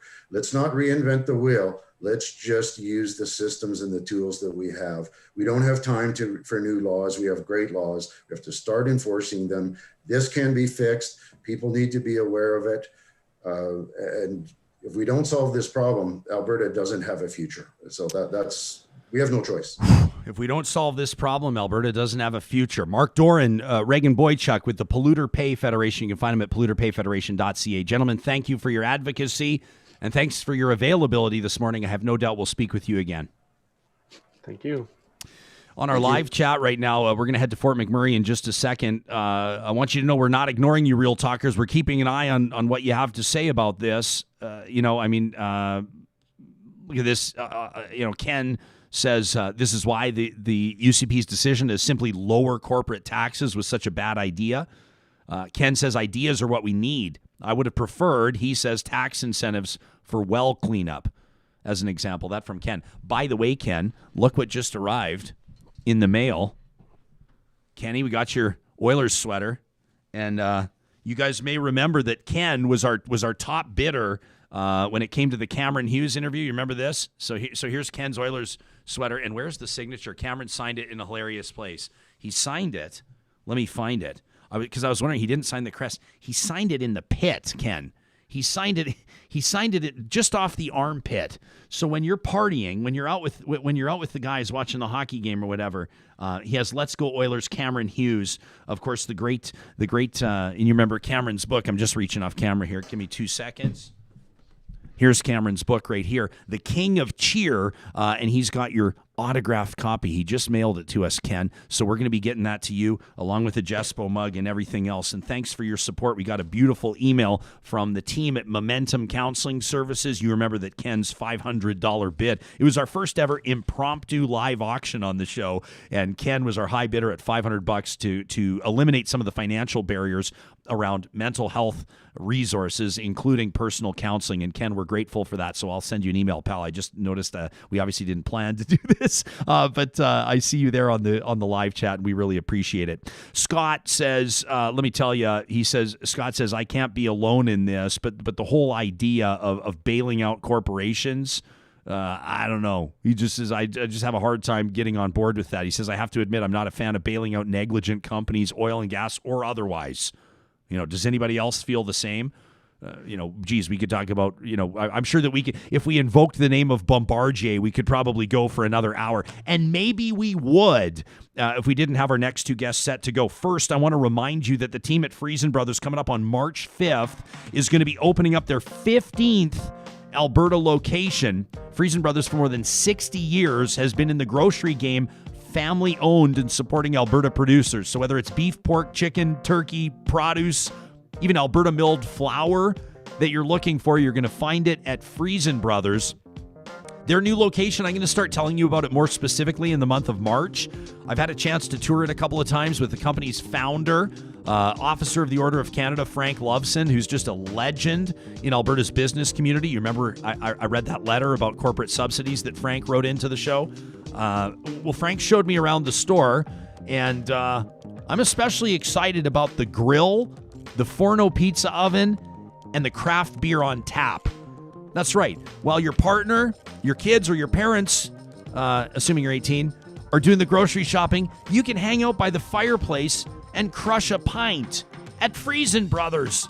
I don't know if that's going to be their official marketing, crush a pint at Friesen Brothers. If I was writing the plan, that would be it. Friesen Brothers is Alberta grown and Alberta owned. We also want to remind you that the team at Dairy Queen right now has you covered for Valentine's Day for under $17. They have this doubled up kind of blizzard Valentine's Day sweetheart cake. Oh my gosh. 3 flavor options, including red velvet and choco cherry love. It's $16.49. It's great for 2 people. Or hey, if you want to just sit by yourself and watch rom-coms, you go nuts. It's your day, baby. You can find that for $16.49 at Dairy Queen's in Northwest Edmonton and Sherwood Park. Well, last night, a dramatic development in Fort McMurray. I'm going to let them tell us the story as opposed to me telling you the story. A unanimous vote from City Council, sending a very clear message to the province of Alberta. Mayor Don Scott was there, of course. Fire Chief Jody Butz is the one that's going to be managing a lot of these changes, as Fort McMurray says, hell no, we'll manage 911 ourselves. Thank you very much. Gentlemen, welcome back to Real Talk. Thanks for making time for us. Thanks for having us again, Ryan. Yeah, Mayor, this let's get right into it. This is remarkable. I would suspect, can I say in your political career that this is probably the most meaningful action that you've ever been a part of? Take us into what happened last night. Yeah, I can say that this is probably the most important decision I've been a part of in my political life, and perhaps one of the main ones in my entire life. And this didn't come lightly. What I can say is when a government doesn't listen to residents and elected officials in a municipality, when the provincial government refuses to listen for over 7 months, these are the kind of steps that our municipality and others should be considering. When we're not listened to, then action should be taken. I don't take defiance lightly. I believe there are circumstances where acts of resistance and defiance are justified, and this is one of them. I brought a motion last night that was unanimously supported by my colleagues that we refuse to transfer 911 calls to AHS. This, just to remind your listeners, I'm sure they're already familiar with it. They imposed this on us a short time ago. We have been negotiating with them for 7 months, telling them that the service we have always offered before this change was superior. And since the change, we've seen that the health of our residents is at risk, and we're not going to stand for it. I don't take it lightly, but we're not going to accept a degradation of service and an impact to our residents that's going to affect their health. So there are times when resistance is necessary and defiance. This is one of them. So, Chief Butz, what does this change? I mean, when somebody calls 911 looking for, now I'll acknowledge police, I believe RCMP is going to be a little bit of a different scenario. But when somebody calls seeking help from fire or ambulance or both, what changes here today? Is this effective immediately in Fort McMurray? We're working through that process, but that'll happen very quickly. It really simplifies everything to where it should be. The dispatcher that answers the 911 call will be the same dispatcher that does the call evaluation. And during that call evaluation, the integrated dispatch model within the same room team will be dispatching the required resources simultaneously. So the significant decrease in time. And Ryan, let me be clear. That's what we used to do. And so this is just a step back to what we were we are very good at. So this is, we've got some questions here. As a matter of fact, a paramedic is sending in some questions, and maybe we'll get into the brass tacks of all of this. But obviously, this will cause or is causing ripples. This is not going to make the provincial government happy. Obviously, you guys are very well aware of this. Mayor, you use the word defiance here. What do you expect the fallout to be? How will this impact or move things back or move things forward with the province? I mean, some people are suggesting the council could be dissolved. What are you expecting? You know what? I challenged the province to remove me. I certainly challenged them to do that. And when I spoke to my council last night, I let them know that was a distinct possibility. The province has had nothing but tunnel vision. We've tried to get an answer from the Premier. We have spoken to the Minister of Health. We've had many, many meetings. There's been 7 months of discussion. We have shown them the facts. The facts support everything that we have been advocating. They refuse to listen, and this is exactly the repercussions when you refuse to listen. If they decide that they're going to remove us as a council or me as a mayor, what they've got to remember is that Albertans can remove them as a government. So they better keep that in mind as they go forward. Yeah, I would suspect that all hell would break loose in Fort McMurray and probably across the province if the government attempted to make that move. Chief Butz, this, I suppose, puts your firefighters, and I don't know if you oversee, because it's different in every jurisdiction. Forgive my ignorance here. I don't know how your fire medics work or if the fire department works with paramedics. Do you have ambulances in the fire halls? How does this all work? Because it's different, right? It's different than Calgary. It's different than Lethbridge. You guys own your ambulances. Not everybody owns their ambulances. So we're, different from Calgary, but not different from Lethbridge or Red Deer. We are integrated departments, meaning we have dual trained staff out there. There are both fire trained and medically trained, all of them. And we leverage that, and we consider that a strength that we leverage. Hey, I just want to add, I guess to what Mayor Scott had said earlier, this is not a decision that comes lightly. And I want to be very clear that we've been at the advocacy piece for months, as Mayor Scott has mentioned. This is an operational decision based on patient care or patient safety. We've got, since the transition, we're 3 weeks into this, we've got specific evidence that shows that that the system that AHS is trying to impose upon us is far less and quite frankly unacceptable. And I would call it a broken system. And this is about patient, or I guess the safety of our residents. And it's just unfortunate we've had to get there. I also want to say, and to your earlier point, is that we have always been doing this. We have always managed the EMS and the fire side of this. So we have capable and competent dispatchers that work out of an accredited dispatch center. Our emergency response personnel, our paramedics, our primary care, advanced care medics, and our firefighters are all dual trained. So we can pick this up. Like I said, quite frankly, it's a step backwards to where we were, and it is certainly, without doubt, a better service level. Let me ask you, this is a bit of a lengthy question from Bob, who's watching in. I know Bob to be a paramedic. This is for Chief Butz. Mayor, if you want to comment on this afterward as well, I'd encourage you to. He says the crux of the matter here is that the Fort McMurray Fire is a contracted provider of ambulance services through Alberta Health Services. The paramedics that work on the ambulance are AHS employees. Asking them to decide which dispatch center gets priority and which employer policies they follow puts their professional license at risk. It's unreasonable to ask paramedics that already carry an emotional burden of each call to take on additional operational stresses. What does the municipality plan to do if Alberta Health Services decides to pull the contract due to these actions? Will they guarantee any staff that don't follow AHS policy will be protected? Chief? Wrong. They are not AHS employees. They are employees of the RMWB, period. Okay, so in other words, you're calling the shots. Their jobs are safe. What's the worst case scenario here? I mean, if Jason Kenney really wanted to flex, or Tyler Shandro wanted to flex, or Casey Madu, or whoever's overseeing this, what would that look like? What would be worst case scenario? So let's make sure that we keep the pass here clear. We're talking about EMS dispatch, and on the other side of it, what Bob has mentioned is that we are a third-party contractor to provide EMS services in the Wood Buffalo region to AHS. But all the resources, the ambulances, the equipment, and the people, staff are staff of the RMWB. It's all funded by the RMWB. I suppose, and the unfortunate piece here is that this is about the dispatching and the tracking and the deployment of resources.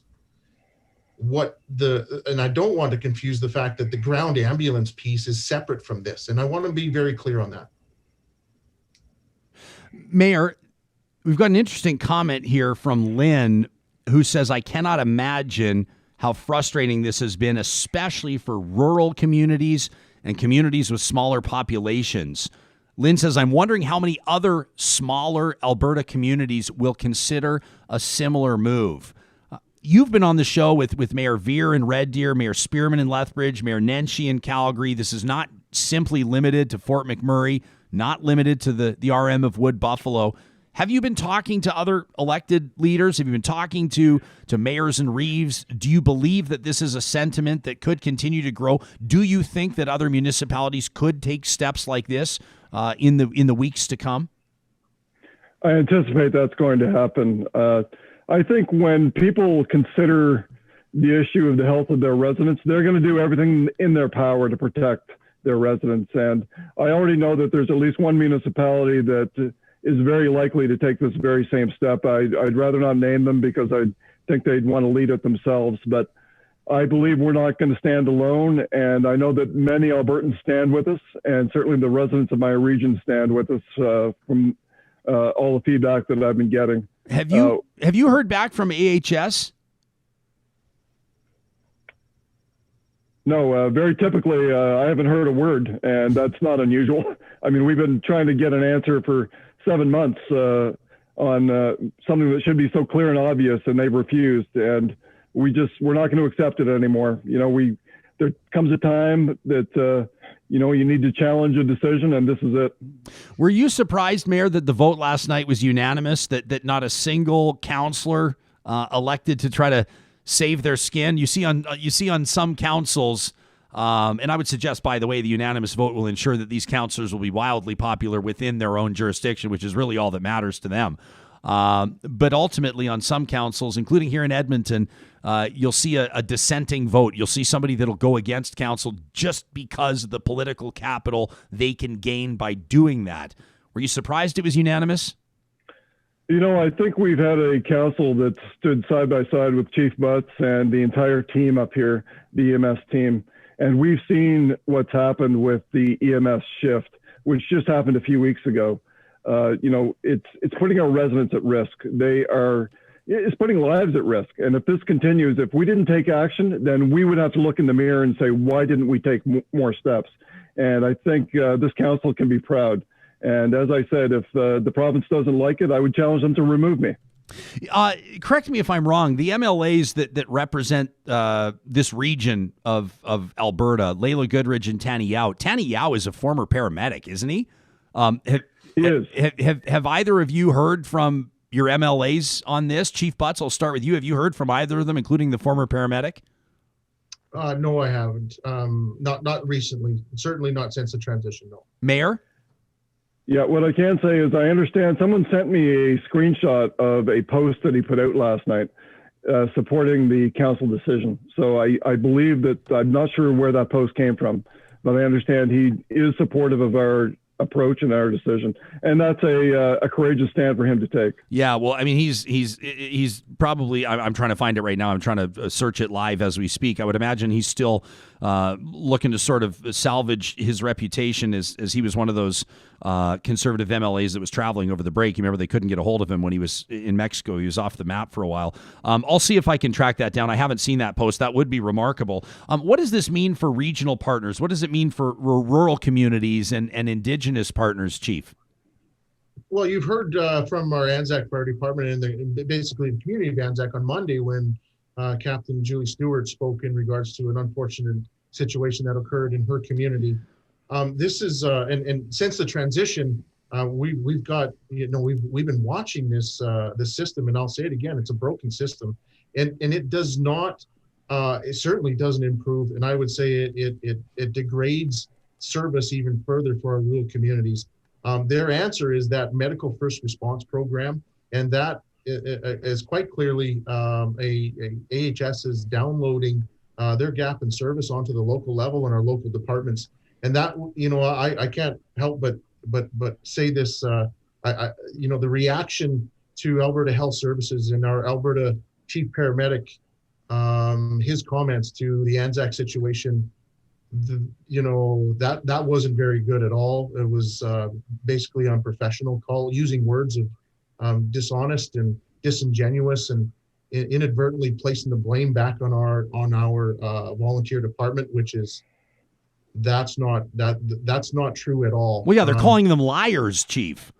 I know they are, and they're hiding behind a piece of software, and that's what this has become.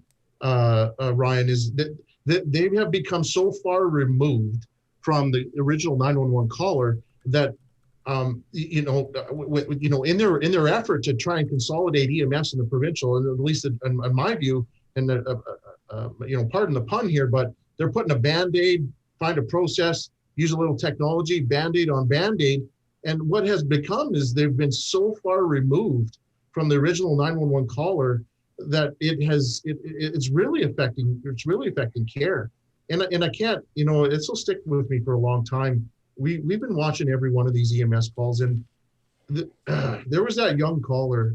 We had a young 911 caller who was calling 911 for a friend, and the Alberta Health, this system Alberta Health uses, they bounced that young caller around our province 3 times, and that young caller had to say her address 6 different times.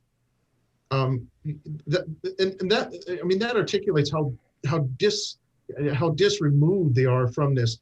I'll tell you with 100% confidence that our 911 dispatcher would have put some human behind that, some intuition behind that, and held their hand through the phone on that whole call. And that's what's missing here. That's what's so obvious. And we can absolutely, so now with mayor and council support, we can take a step back and drastically improve service. Mayor, you've been, and I'm going to let the two of you go. I know you've got a busy day, and we're going to move the show on here. I still am sort of, every single day, it's almost like I have to remind myself how remarkable this is, and not in a good way. I have to remind myself how remarkable it is that I'm talking to a fire chief and a mayor right now that are talking about, the reality of this relationship and the relationships between municipalities and the provincial government right now. I don't even know how I would describe it. I mean, Mayor, you've been a provincial minister. You've sat in cabinet. You were an MLA for the region. You've been part of the provincial government under the Progressive Conservatives. Now here you are leading a municipal government. They say in journalism, you should never ask a question to which you already know the answer. So maybe I shouldn't even ask this, but how would you characterize the relationship between municipalities and the provincial government right now? I mean, if you had to describe it in one or two words, how would you describe it? It's strained. It's strained, and it needs a lot of work. And one of the first steps they could do is work on things like this. It's a very easy decision to reverse. And we've been asking them to do it for 7 months. We've said, don't make this decision. There's going to be bad things that'll occur, and our residents are going to have health issues as a result. That's exactly what happened. We predicted it. It happened. And then they said, oh, they're lying up there. That's not helpful to a good relationship. And if they want a good relationship, then they need to address issues like that right away and reverse this decision. There you have it. That's the mayor of Fort McMurray, Wood Buffalo, Don Scott, the fire chief, regional fire chief for Fort McMurray, Chief Jody Butz. Thanks to the two of you for joining us. We appreciate you making this your first interview. Thanks, Ryan. Take care. You bet. Thank you, Ryan. I want to credit the talented team at Fort McMurray today, and you can check out their good reporting online. They're doing a fantastic job up there. Support local journalism. Let me tell you this, and I appreciate the mayor's office for passing this along and helping us out. I was searching MLA Tanny Yao's Facebook and Twitter, and I couldn't find anything. It is reported at fortmcmurraytoday.com. Says the MLA, a former firefighter and paramedic, quote, I admire my municipal colleagues and my former coworkers on this decision. They didn't receive satisfactory answers from Alberta Health Services, and I need to support them. We expect these groups to be transparent. He's talking about the incidents in Anzac. We heard from Anzac's volunteer fire captain, Julie Stewart. I don't know, as a matter of fact, that she's a volunteer. She's the captain of the Anzac Volunteer Fire Department. Let me clarify. And if you want to watch that interview, that was just a couple of days ago, right here on Real Talk. She joined us from the fire hall. You can find it. Subscribe to our YouTube channel. Subscribe to our podcast. You'll find you're looking for Captain Julie Stewart, who talked to us about these incidents in Anzac. Tanny Yao talks about them. Quote, we expect these groups to be transparent and accountable as to what happened. I never received any answer that gave me confidence. It sounds like what I deemed to be a significant error, and it happened twice to people outdoors in this weather, including a senior citizen that I believe was a broken leg or a broken arm, was laying in the snow for like almost an hour. Captain Stewart tells the story. You can find it there. So that's Tanny Yao on the record. Will there be political consequences for Tanny Yao? I mean, look at who's leading this government. Look at the tendencies of this government. Most likely. Maybe Tanny Yao trying to either save face, save his job. Who knows? You can let me know what you think about this. I'm curious to hear from you. We're going to move on. We're going to talk about electric vehicles in just a second, per audience demand. And a little later on in the show, we're going to get to more of your emails. Right now, I want to remind you that you can save $70. That's right, $70 on your internet bill, natural gas, or electricity. $70 off your first bill at parkpower.ca, so long as when you sign up, it can be commercial or residential. Make sure you use the promo code 2021-Real Talk. That's 2021-Real Talk at parkpower.ca. You're going to pay somebody to bring natural gas. I mean, unless you're Audric Moses, who joined us yesterday, and you go, I'm good without natural gas, thanks. But unless you're Audric Moses and Marnie, his wife, who was just brilliant on the show, you're going to need natural gas. We know that we're going through a lot of it right now. We've got our electricity coming through, thank goodness. Our internet as well. We got to pay somebody. Why not pay the supporter of the program that you're watching or listening to right now? Again, parkpower.ca 2021-Real Talk. Also want to remind you that the team at Grand Dog Essentials is putting out quality raw food. And when I look into this lens or when I speak into this microphone and I steer you there, it's because our dogs eat Grand Dog Essentials quality raw food and have done for several years now. As a matter of fact, our family has proudly supported their family, and it doesn't hurt that they give us doorstop delivery every time we need it. Every couple of weeks, they drop off a 40-pound box of frozen dog food. It's, of course, per the nutritional requirements of our dogs. Their team can help you sort it out, and you're going to save 10% off your first order as well by using the promo code REALTALK. You can link to their website or find them on social media. Just check out the sponsors tab at ryanjesperson.com. That's where you can learn more about all of our partners, all of the builders, we're proud to call them. Well, so many of you have reached out to the show and you said, you know what we would love? We would love to hear more about electric vehicles. We want to hear about EVs.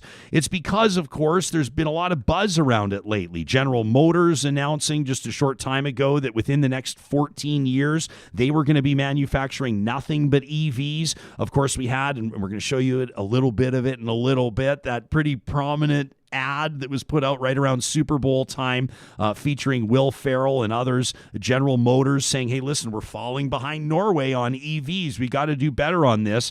Well, if you want to talk EVs in Canada, you're going to want to talk to our next guest. Nino diCara is the publisher of Canada's preeminent publication, Electric Autonomy Canada. You can find them online at electricautonomy.ca. He's been talking EVs for years now, including autonomous transportation and new mobility services. Nino, welcome to Real Talk, and thanks for making time for us today. Hi, Ryan. Thanks very much for having me on. So you can certainly look into that lens and you can say to all of us, I've been talking EVs since before it was cool, since before it was trendy. You've been on this for a long time. How did your relationship, how did your interest, how did this all start with you? Well, it actually started with a documentary called Who Killed the Electric Car? And it's still available on Netflix. And it really spoke about, some of the challenges that had come about through really trying to make electric vehicles mainstream, and how there had been a history of them, but that they had never made their way fully to market. And it just seemed to me that electric vehicles were kind of like a better technology, more efficient, quieter, smoother, that sort of thing. And I felt like I wanted to actually do something to really help the transition happen. So the way that I got a lot of my knowledge and the way that I really got involved is that I joined an organization called the EV Society, the Electric Vehicle Society. It's a group of electric vehicle owners, and they've got affiliate chapters across the country where anybody can join and sign up and speak to other owners of electric vehicles. And they're all really super great people, all really willing and happy to share their stories. And I learned a great deal by being involved in this organization and volunteering with them. And I'd recommend it for anyone who's listening who'd like to learn more. You can't do better than speaking directly with an EV owner. So that's what really helped build my education, and then just obviously a lot of reading, as a lot of people are doing now. And then I felt that there was a gap of information. There's always a challenge with quality information about electric vehicles and the transition. And that's the reason why I launched Electric Autonomy a couple of years ago, to really provide quality information that really put a national lens on Canada's movement in this transition, and really help showcase some of the best practices and new initiatives that are happening. I'm looking forward to talking to you about this story through a Canadian lens, and I know that you'll be able to. I have no doubt, because I'm looking at electricautonomy.ca right now, and I see that you've got feature reporting on how Nova Scotia's new premier is expected to advance a pro EV policy agenda, and you do a lot of great work on regional coverage of EVs here that can benefit a lot of people, and we'll certainly talk about the EV reality, including, hey, the cold snap right now is a great time to evaluate their efficiency, etc. But I think our audience might be curious to know, Nino, how your personal reality changed, whether that was vehicle ownership or your transportation habits or where you've invested your money since you viewed that documentary, Who Killed the Electric Car. You started connecting with these people. What changed in your personal life? Well, I think the biggest thing was, I had a corporate career, and it was really great, and I enjoyed it immensely. But I felt that, having reached a certain level in my career, I felt that I wanted to kind of do something meaningful and purposeful. And obviously, the climate crisis is a real thing, and I have an enthusiasm and passion for electric vehicles, just because I think they're better. I don't like walking my son to school and seeing all those tailpipes spewing out gas right next to the school doors, And I just think, well, wouldn't it be great if we just had electric vehicles and there wasn't all that pollution, and everything was a lot quieter. I mean, I'm sure we've all stood next to buses and trucks when they've driven by and you can't speak for a minute because of the noise. And every time that happens, it's kind of like, oh, I just want to make that change. So I think that for me, the biggest change was actually deciding to make a career in a business out of something that was an enthusiasm and a hobby, and just getting more immersed in the community overall. Were you kind of the average Canadian household that owned 1.5 internal combustion engine? Did you have sort of two cars in the driveway and you sold both of them, or did you change anything on that front? Yeah, we had a gas burner. Yeah, we had a Volkswagen Tiguan, and in fact, I was still driving that when I launched electric autonomy. But I was lucky enough to be able to to trade that in and actually buy an electric car. But if people are interested in the space, you don't have to be an electric car driver to kind of get into it and learn about it and even volunteer in the space. Let's talk about what we're seeing, the trends in industry.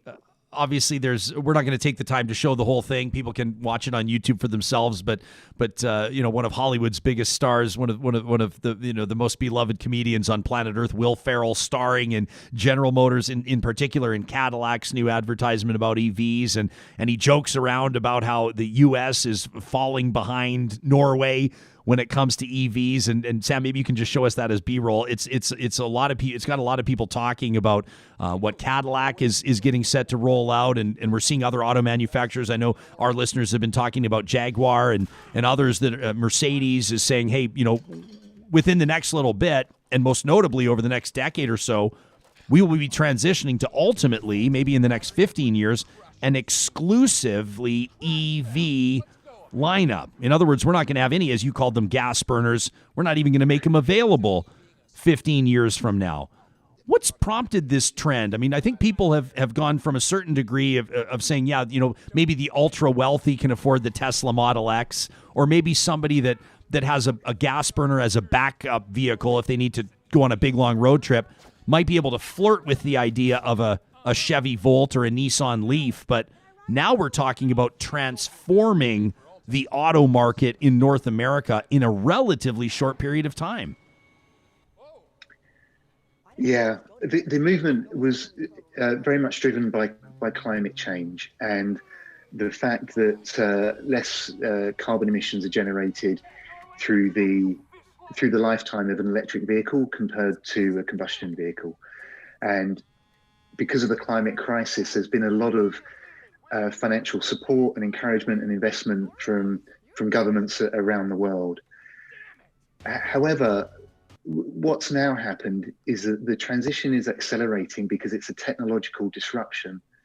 It's now happening because it's very clear to I think drivers, owners, and to the car makers and people around that EVs are a better technology. It's like trading up from a video cassette player to a DVD player or Netflix.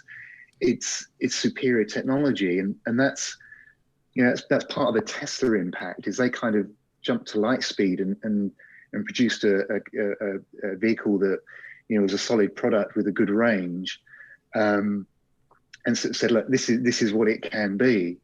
And so now others now the other automakers are working really hard to develop those lineups. But it's obviously challenging for them to get up to that speed. There's a lot of demand for EVs, and there's not always the supply. There's not always the availability of them. So it's not through lack of people wanting to buy these things. It's really, I think if you ask people if there was an electric vehicle that was the same price as an equivalent gas car, would you buy it? I think for a lot of people, it'd be a no-brain decision. Yeah, I mean, I'm curious to know where you think where are the and we'll trust you here. I know that you're not going to be afraid to share with us if we're making a pros and cons list. let's say somebody says I can allocate $35,000 to my next vehicle purchase, or I can allocate $70,000, or if you're up in that stratosphere, hey, we can dream big. We can allocate $125,000 to our next vehicle purchase, and they're open to the idea of an EV, and they know that there are options available at each of those price points, because there are. What are the pros and cons? The pros are obviously emissions, right? Efficiency. What are the cons, honestly speaking? Yeah. So I think the cons are you do lose in the winter. You do lose a bit of range. So the range that you will buy your car at will in the winter diminish by about a third, roughly, give or take, plus or minus. So the cold climates does take off a chunk of range. That is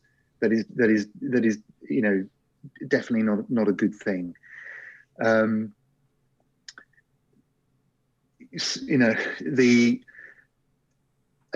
Beyond, and for some of the vehicles, so let's take that $38,000 price point. You can currently get a Volkswagen e-Golf for that price, and that will give you around 200 kilometers of range. Or you could buy something used with more range. That range may not be enough for you, especially if you lose a bit of the winter. If you go up to sort of 46,000, 48,000, you can get something with around 350 to 400 kilometer range, like a Chevy Bolt or a Nissan Leaf, great vehicles that will pretty well cover it. The thing about the range, which is often thrown up as a problem, is the average Canadian drives 45 kilometers a day. So it's for most people, and I know it's not everybody, and especially in big journey, regions like Alberta, for example, where the average journey is, undoubtedly longer. People will want more, but the average Canadian does 45 kilometers a day. So that means that it's well within your range to, most charging happens at home. So you're going to be charging up at home. One of these vehicles will do people very well, certainly as a second car, and in a lot of cases, as a primary car. As soon as you get into that $46,000 range and up, then you're getting this 400 kilometer range approximately, which for most people is enough of a single journey before you need to stop for a break. I wondered, Nino, too, if I remember my brother, for example, this is anecdotal and really has nothing to do with EVs, but my brother and his wife live in downtown Vancouver. They've got a wonderful place downtown Vancouver. They love living there, and they experienced some problems with a vehicle that he had loved for many years, and he said, we're just going to get rid of it. And of course, because I'm hardwired a certain way, I say, well, what are you going to replace it with? And he goes, nothing. And I was like, nothing?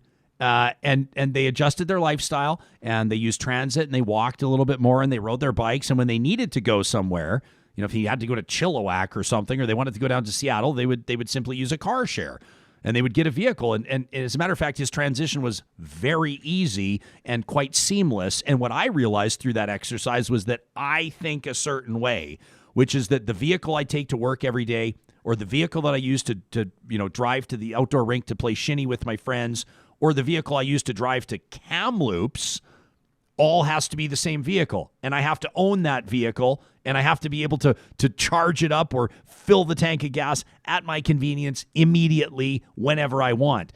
How much of this is kind of an intellectual exercise or a lifestyle exercise? You're absolutely spot on, and this is it for me, I think the issue is about, really, often we use the term education, helping people understand what it means to be an EV driver and how the behavior changes a little bit. And I do just want to refer back to your friend who you mentioned, managed to eliminate his own personal vehicle completely. And that's the goal. No vehicle is better than an EV, in using active transportation like e-bikes and cycling and public transit. That's absolutely brilliant. The more people that can do that, the better. But yeah, that point, you often, when you talk to people about range, it's like, yeah, well, it's great, but what about when I want to visit my brother-in-law or something, and he lives like 2,000 kilometers away, and we like doing a road trip out there and so on. It's like, well, the money you're going to save on gas by going electric will enable you to hire a convertible Mustang, and for those road trips that you do like once or twice a year, go and have fun, and enjoy the savings, the gas savings that you're getting with something like that. You'll still be up, you'll still be winning, but you're absolutely right. For the majority of your, buy the vehicle for the majority of your trips. Sam is because you'll be so much happier. Nino, you can see right now Sam is showing us some of the really neat innovation that's out there, and there's that Tesla truck that everybody's talking about. It seems like every major automaker has been working on this. Look at that Volkswagen. As they've been working on this for a while, and soon, of course, I think EVs will be more commonplace. Is there one innovator? Is there one auto manufacturer that you're looking at that is that's kilometers ahead of everybody else? Who's really impressing you right now? Well, I think Tesla is clearly ahead of the competition in terms of battery technology, battery supply, and range, and so on. Volkswagen have made an enormous commitment to electrification. That they've really doubled down on it, and they're pouring huge investments in. They're building new platforms for their future vehicles. And they're also investing heavily in autonomy, as a lot of the, as is GM. But I see them being very progressive and committed to it. There is one automaker that is a real sort of Canadian success story right now, which makes commercial vehicles, called Lion Electric in Quebec.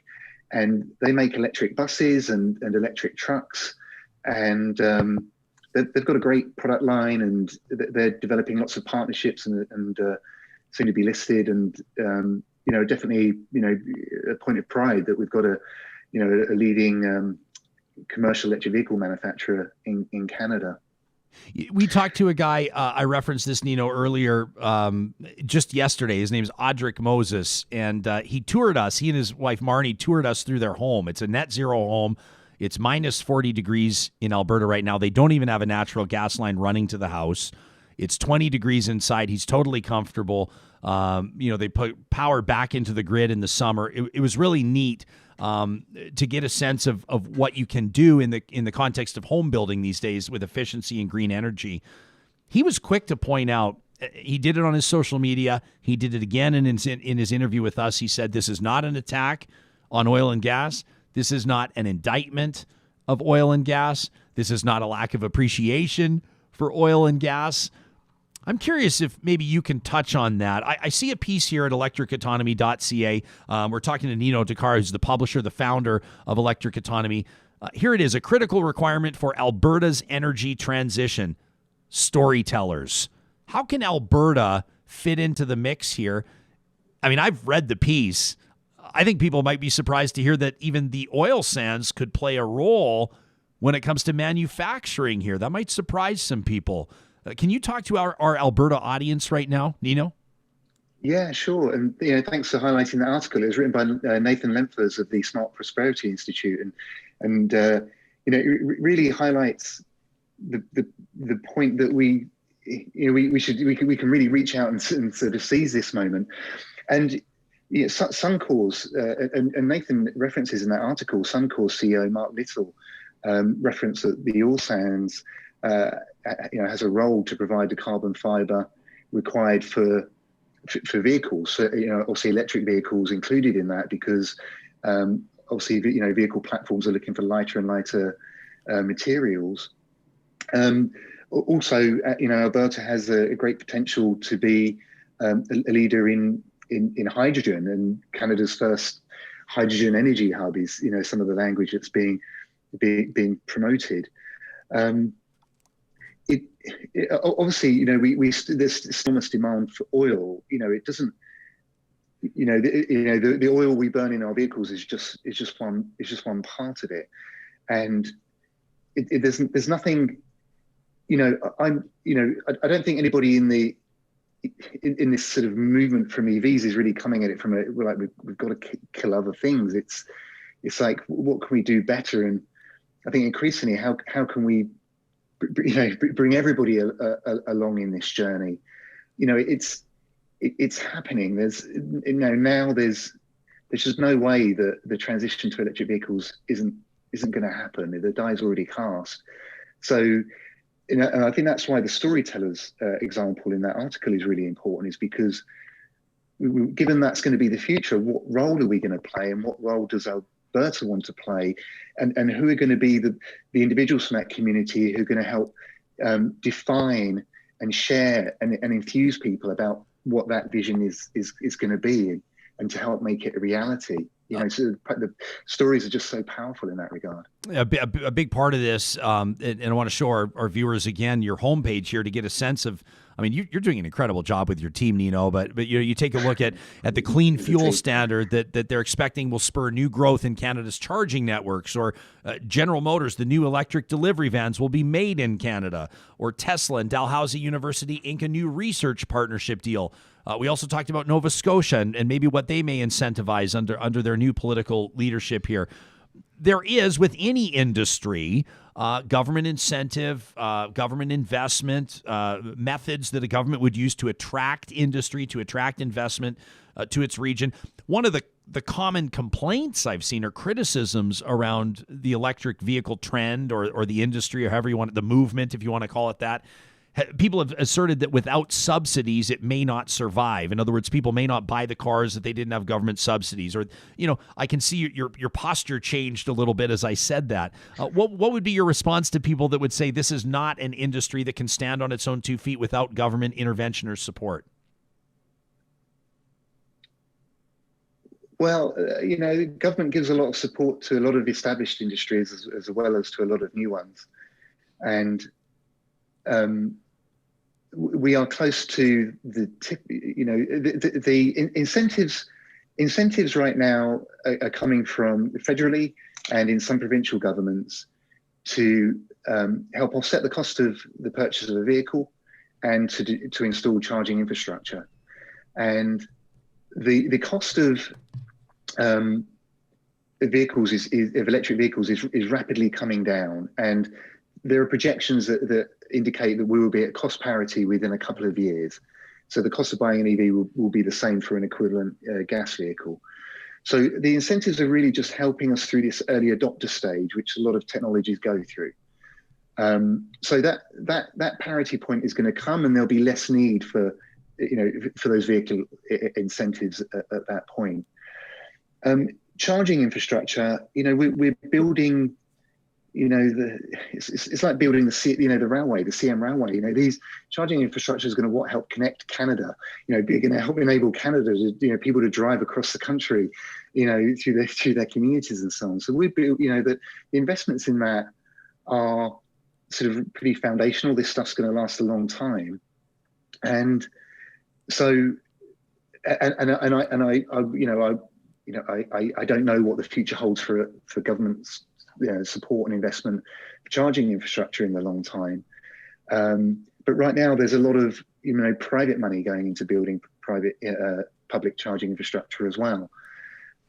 So I don't think, I certainly don't think it's the case that the industry is not going to, I certainly think the transition is absolutely going to happen, whether the subsidies are there or not, beyond a year or two. It's interesting with technology, you could pick whatever you want to talk about, whether it's smartphones or external hard drives or laptops or maybe EVs. You may have a tough time selling one that's 2 or 3 or 5 years old, because in some circumstances the technology is obsolete or the performance just isn't there. With regards to what you can get present day new on the market. A really interesting question from Kaylin, who's watching from Vancouver, says, if I ever buy a car, I hope it can be an EV. She says, I'm curious about the potential for secondhand markets when batteries have a shorter lifespan than the car. And she says she'd be concerned about the cost of replacement there. I've also seen some people suggest that, they do create a bit of an environmental deficit as well. 10 years from now, we're going to have a real problem on our hands as these batteries start to pile up, and we have to figure out, let me say ethical ways or environmentally friendly ways of dealing with them. It's a great question from Kaylin. What would you tell her? Yeah, indeed, a really good question, and thanks for asking it. It's good to have the opportunity to address those comments. I've got a friend who's got a 10-year-old Tesla approximately, and the range loss on that vehicle is around 10 to 15% over that period of time. The battery is still going strong, and it's not showing signs of failing anytime soon. And there has been research done. There is an article on our site by a company called Geotab, which shows actually that electric vehicle batteries are proving to have very good longevity. But let's say the battery does need to be removed from the vehicle at some point. Well, there's a lot of precious metal and material in that battery, and two things can happen. The first thing that you always look for is reuse before you recycle, and EV batteries can potentially play a role, and do play a role as stationary storage. So these could potentially be on our homes or on our businesses that help offset peak electricity costs during those peak demand times. Your home can run off the battery potentially, or during blackouts actually provide a bit of backup power. So there is a secondary life for vehicle batteries. But let's say that the battery no longer is good for that reuse. There is within Canada, we've actually got 3 at least battery recycling companies who are developing battery recycling technology.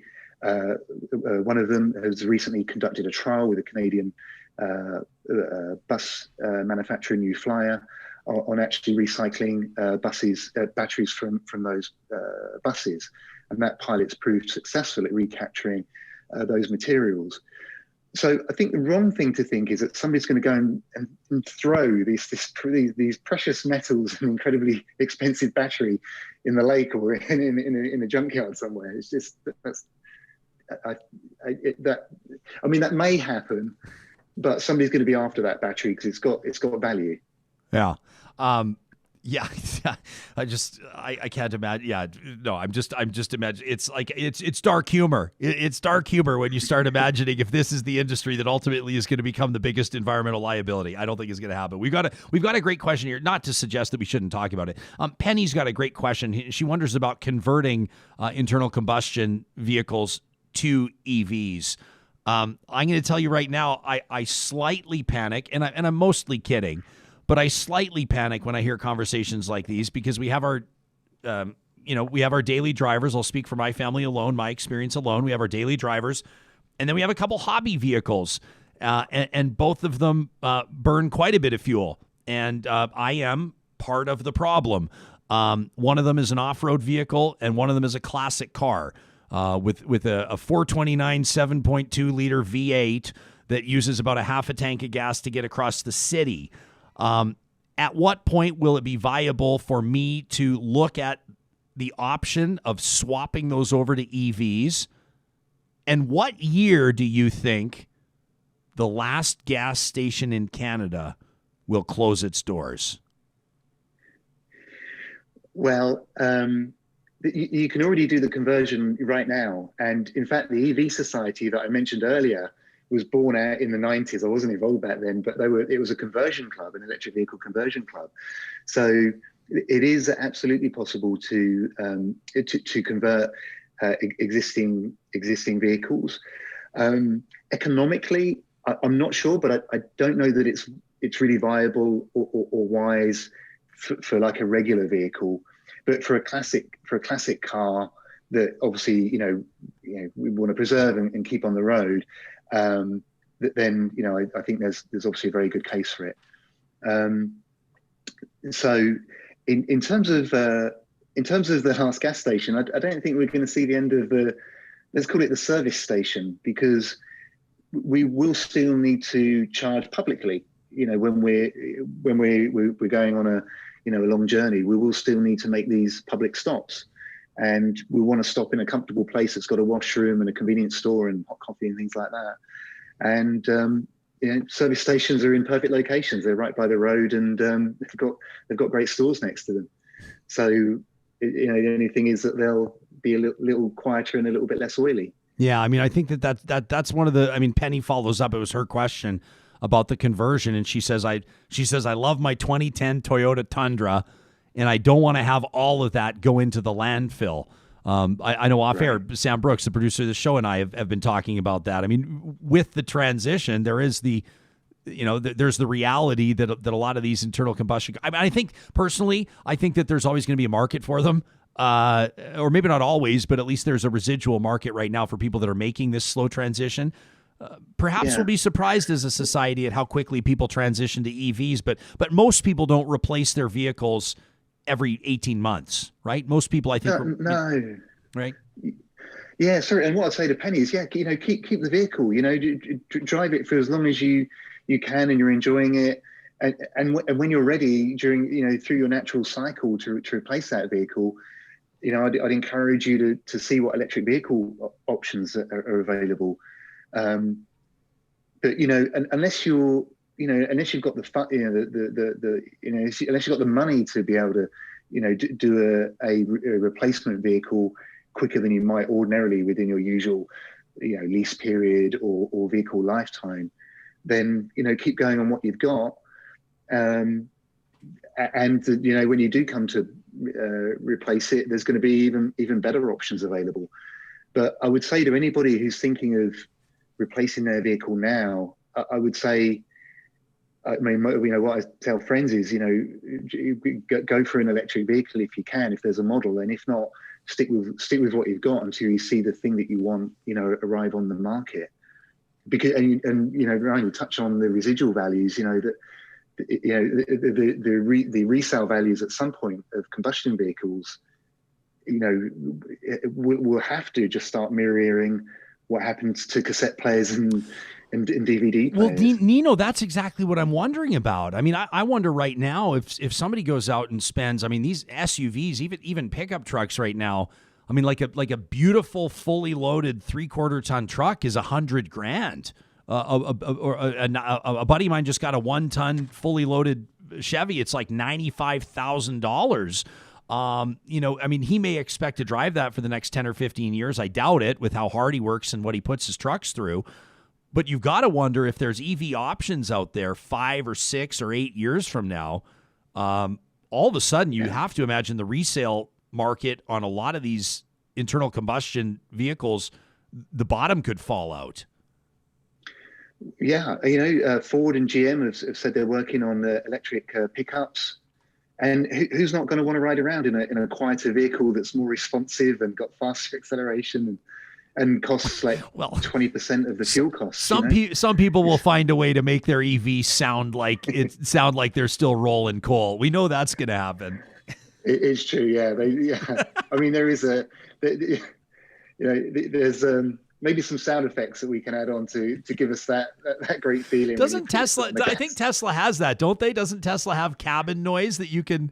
So when you really hammer on it, it makes it sound like it's They've got it so you can broadcast like snow bells and the coconut horseshoe sound coming out. I'm sure they're going to be adding some car noise soon.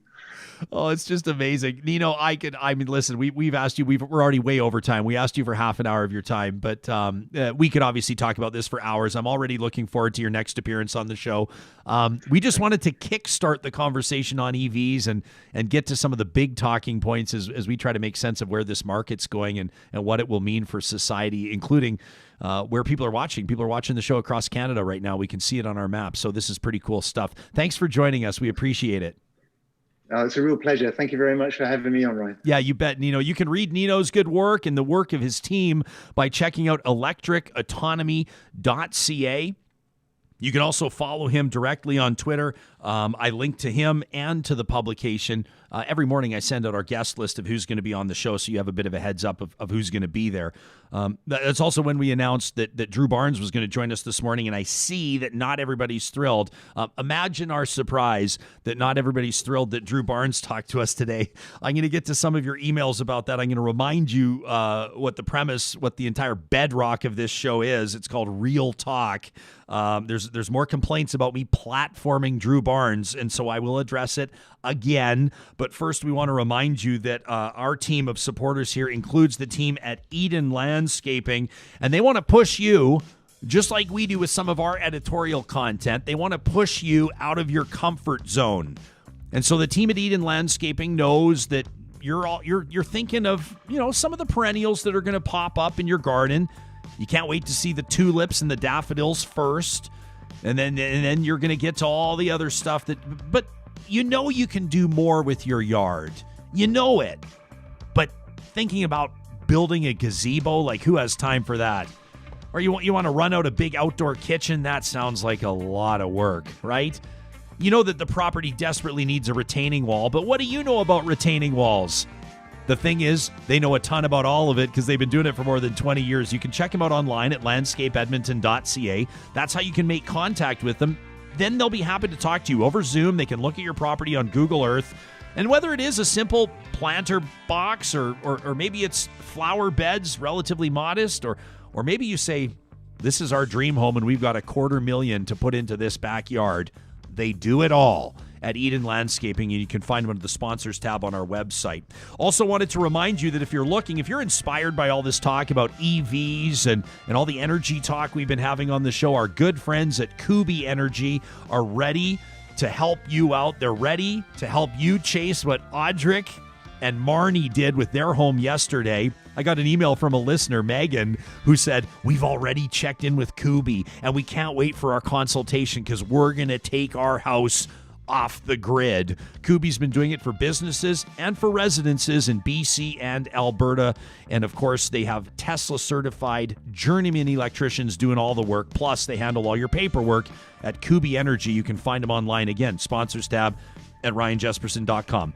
Sam Brooks, after that conversation with Nino, are you getting set to... I was just jamming with the ad music over You were here. digging the ad music. Let's take the Uncle Sam cam. So boy. people... it's so fun to say that we need the Uncle Sam cam. But are you inspired now to sell the car that you're currently driving and get into an EV? You know what's interesting is and I mean, this kind of stemmed from the question that I texted you midway through that interview, because we have that very, very sophisticated way of communicating on this show. Is he answered my question point blank. It's like I was thinking about my own situation. I was thinking, like, I think it's sort of a foregone conclusion, probably even a couple of years ago, that my next vehicle will be an EV, and that might not come for a while, right? Like, I'm very happy with my car right now. It's a tiny little 4-cylinder engine, like mine and Kelly's cars both just sort of sip gas, so we're in good shape. But I also know that, like, a time will come where it will be the dominant technology, and I can't wait to embrace that one day. And so, like, the question that I want to ask is, if you have an existing gasoline burning vehicle, especially one like mine that's actually very efficient, when do you take that plunge? Because, giving up that vehicle has a cost to it. It's either going to stay on the road and keep polluting in somebody else's hands, or it needs to be disposed of, and there's an environmental cost to that. And what Nino said in his statement was, like, very just sort of point blank. She's like, stay with your car if you like it. Wait until you get that refresh cycle, that cycle where you're naturally ready to replace your vehicle, and then kind of take the plunge. So I think that's where my head's at. Is it's the future. I can't wait to embrace it. I've never driven an EV, and I really, really want to get behind the wheel one. Like, I just want to play with that instant torque that they have. Have you ridden in an EV? It's like a spaceship. I just have to say, and because we're in a position of public influence, we'll say always obey the rules of the road, always drive appropriately, never speed. I mean, never speed. These EVs.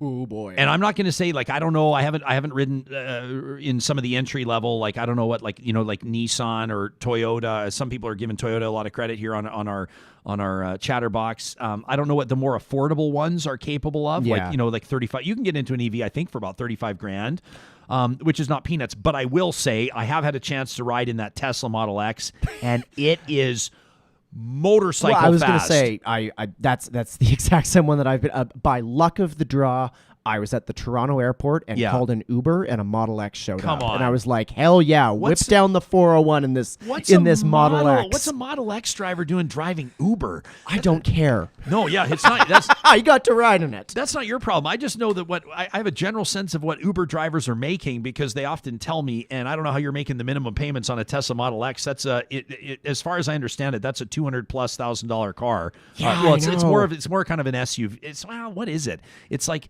Well, it's an SUV, but it's got the gull-wing doors on it. It's got gull-wing doors, and it kind of looks like oh my gosh, I have friends with Model X, and they're going to kill me for saying this, but it's kind of more of like a minivan. Like, it's not a minivan. It's not a minivan, but it's kind of like it's not an SUV. You would never take it camping. Yeah. I mean, maybe you would if money's no object and you don't care if you rip the whole undercarriage out. But I wouldn't say it's anyway. But it's a fabulous vehicle. It's a fabulous vehicle, and it's like 0 to 60 miles an hour. It's like 0 to 100 kilometers an hour in like 3 seconds. Yeah, yeah, and I think that Tesla's kind of. I think they've been good and bad for the car industry. If I can be very candid about it, Tesla is. Tesla makes car bling, right? Like, Teslas are very expensive, and like now they have the Model 3 out, which is a more affordable one, but it's still by and large a company that you need some serious coin to buy into. But at the same time, they made EVs popular and they pushed the market to make better technology. And like now we've reached a point where, like I said, GM is within 10 plus years. Yeah. It was 2035, I think they said. I think something like that. So yeah, I think a little over 10 years, they're not going to make gasoline vehicles anymore. I mean, that's wild. That's one of the world's largest auto manufacturers. Uncle Jemima's listening in and says, here's the problem, though, Jespo. Once the V8 kicks in, the EVs get smoked. I don't think so, buddy. I don't know. I don't know. I mean, like I'm saying, the Tesla, that Model X that I was in, that's Ferrari fast. I don't know what V8 you're driving, but I don't think that EV. I mean, maybe you're talking about like the Chevy Volt gets smoked by the V8 for sure. But not the. I mean, I realize I'm talking about a $250,000 vehicle here, but but it's going to walk whatever's on the road. But like, also remember too, like the $250,000 vehicles of today are the common man's technology in 5 to 10 years. 100%. You know what I mean? Like that's the pace this technology is moving at. I think another real bellwether that we should look at is, for years now, Formula One has been all hybrids, and they're eyeing all electric. Like the future of motorsports is electric because they know they're faster, they know they're more responsive, and they have an entirely different maintenance regime. And it's just. Yeah, I think it's time to embrace the excitement around it. Yeah, Doug makes a very good point, and as a matter of fact, I was just getting set to make fun of both of us, Sam. You're guilty by association. Okay. So I'm sorry. I apologize. It comes with the territory. What am I getting dragged into today? Well, you agreed to ride shotgun to me, so you're sometimes gonna. And here's the thing. Not everybody cares about, like, let me just read Doug's message. He says 0 to 60 in 2 seconds means absolutely nothing to me. He says, I want an electric SUV that has 700 kilometers range and significant towing capacity. He says 3,500 pounds. I mean, Doug, let's make it 10,000 pounds. Let's make it so you can pull your wet trailer or pull your boat. And I agree with you. And that's what not everybody, of course, the way my mind works, I'm like, have you seen how fast it is? Not everybody cares about that. And I will acknowledge that. May I also remind everybody that every single freight train is electric, right? Sorry, diesel locomotives.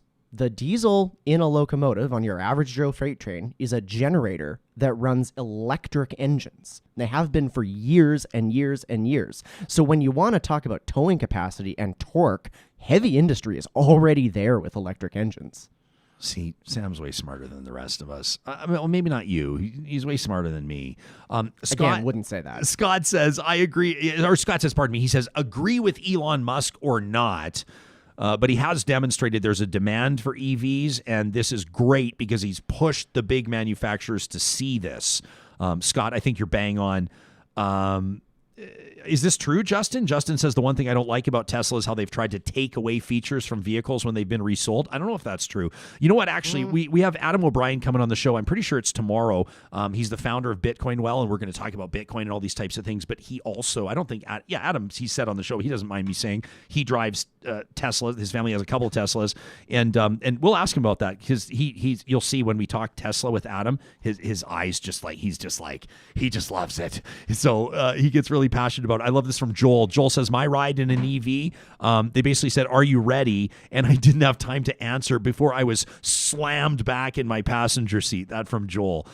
So there you go. Okay, so there we go on EVs. We're going to be talking about this. I saw one critic here, and I don't remember where it is. I apologize. I wanted to be able to say his name, but one of the guys said that the guest was no good because he was too esoteric.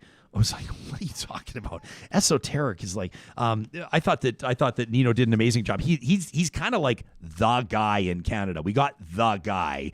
It's why it took us a few days to get the interview, because we wanted to talk to the definitive voice on EVs in Canada, the publisher of electricautonomy.ca.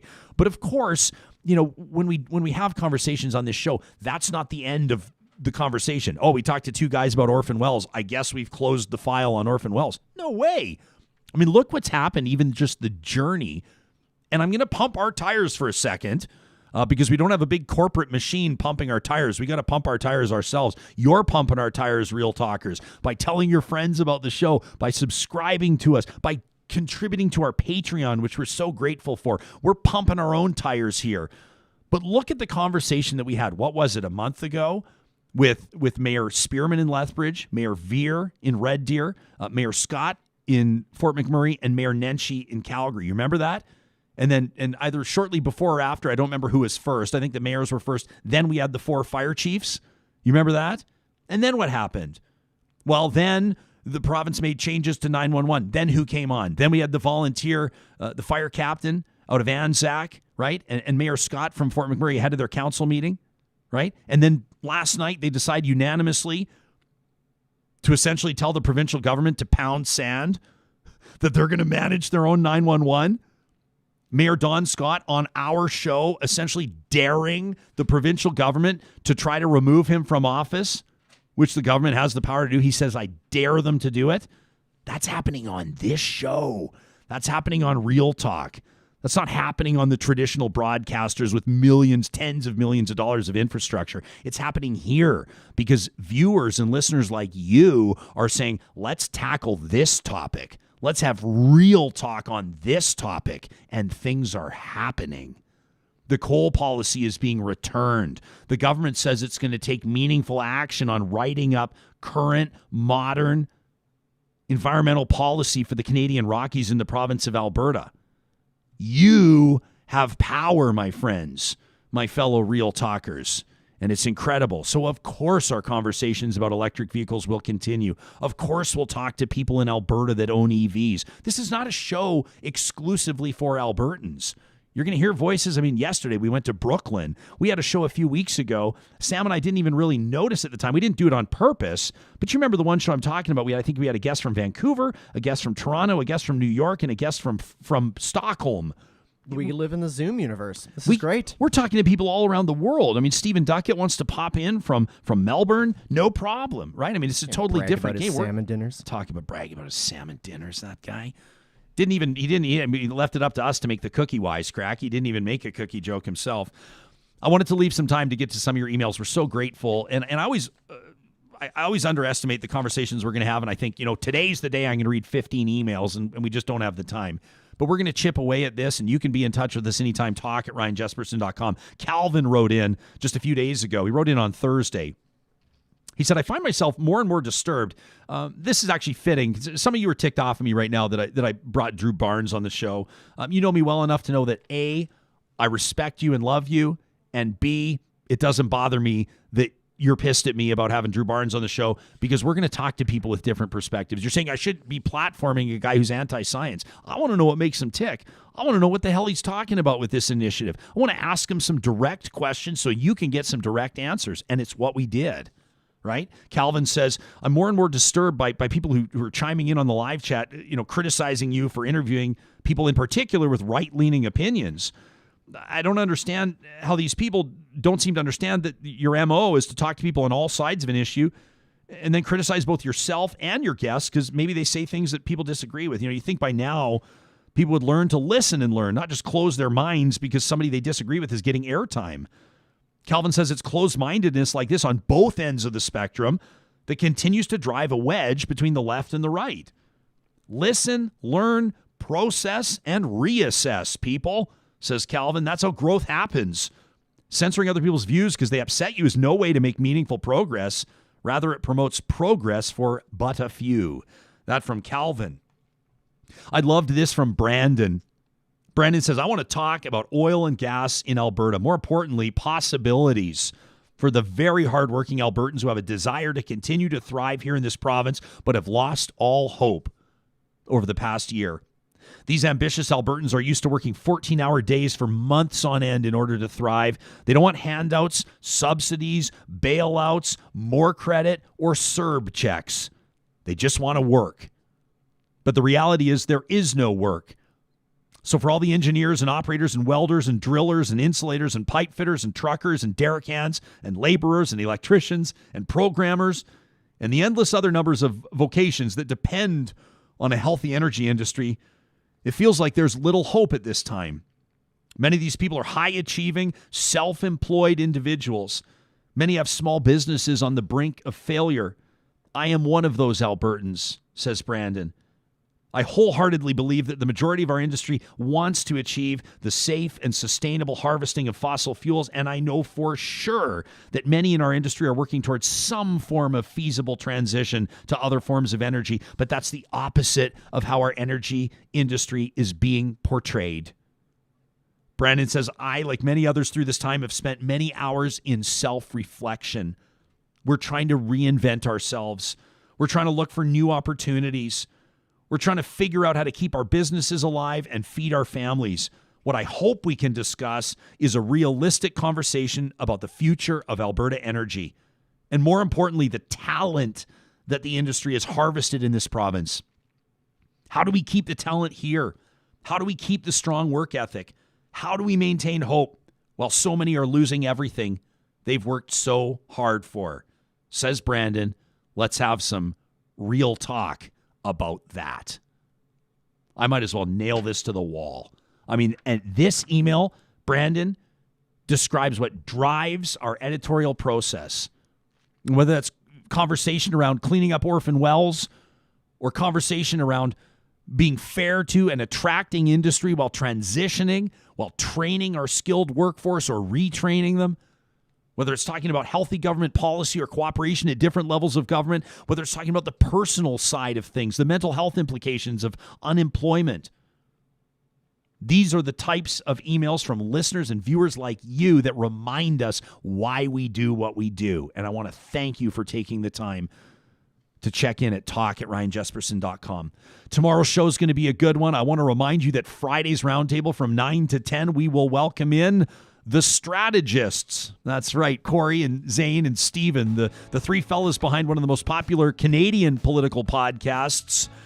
They're going to be here in just a couple of days. And of course, we'll be keeping an eye on news as it develops. You won't miss a thing here on Real Talk. Make it a great Wednesday, and we'll talk to you tomorrow at 8:30 Mountain Time. They're gonna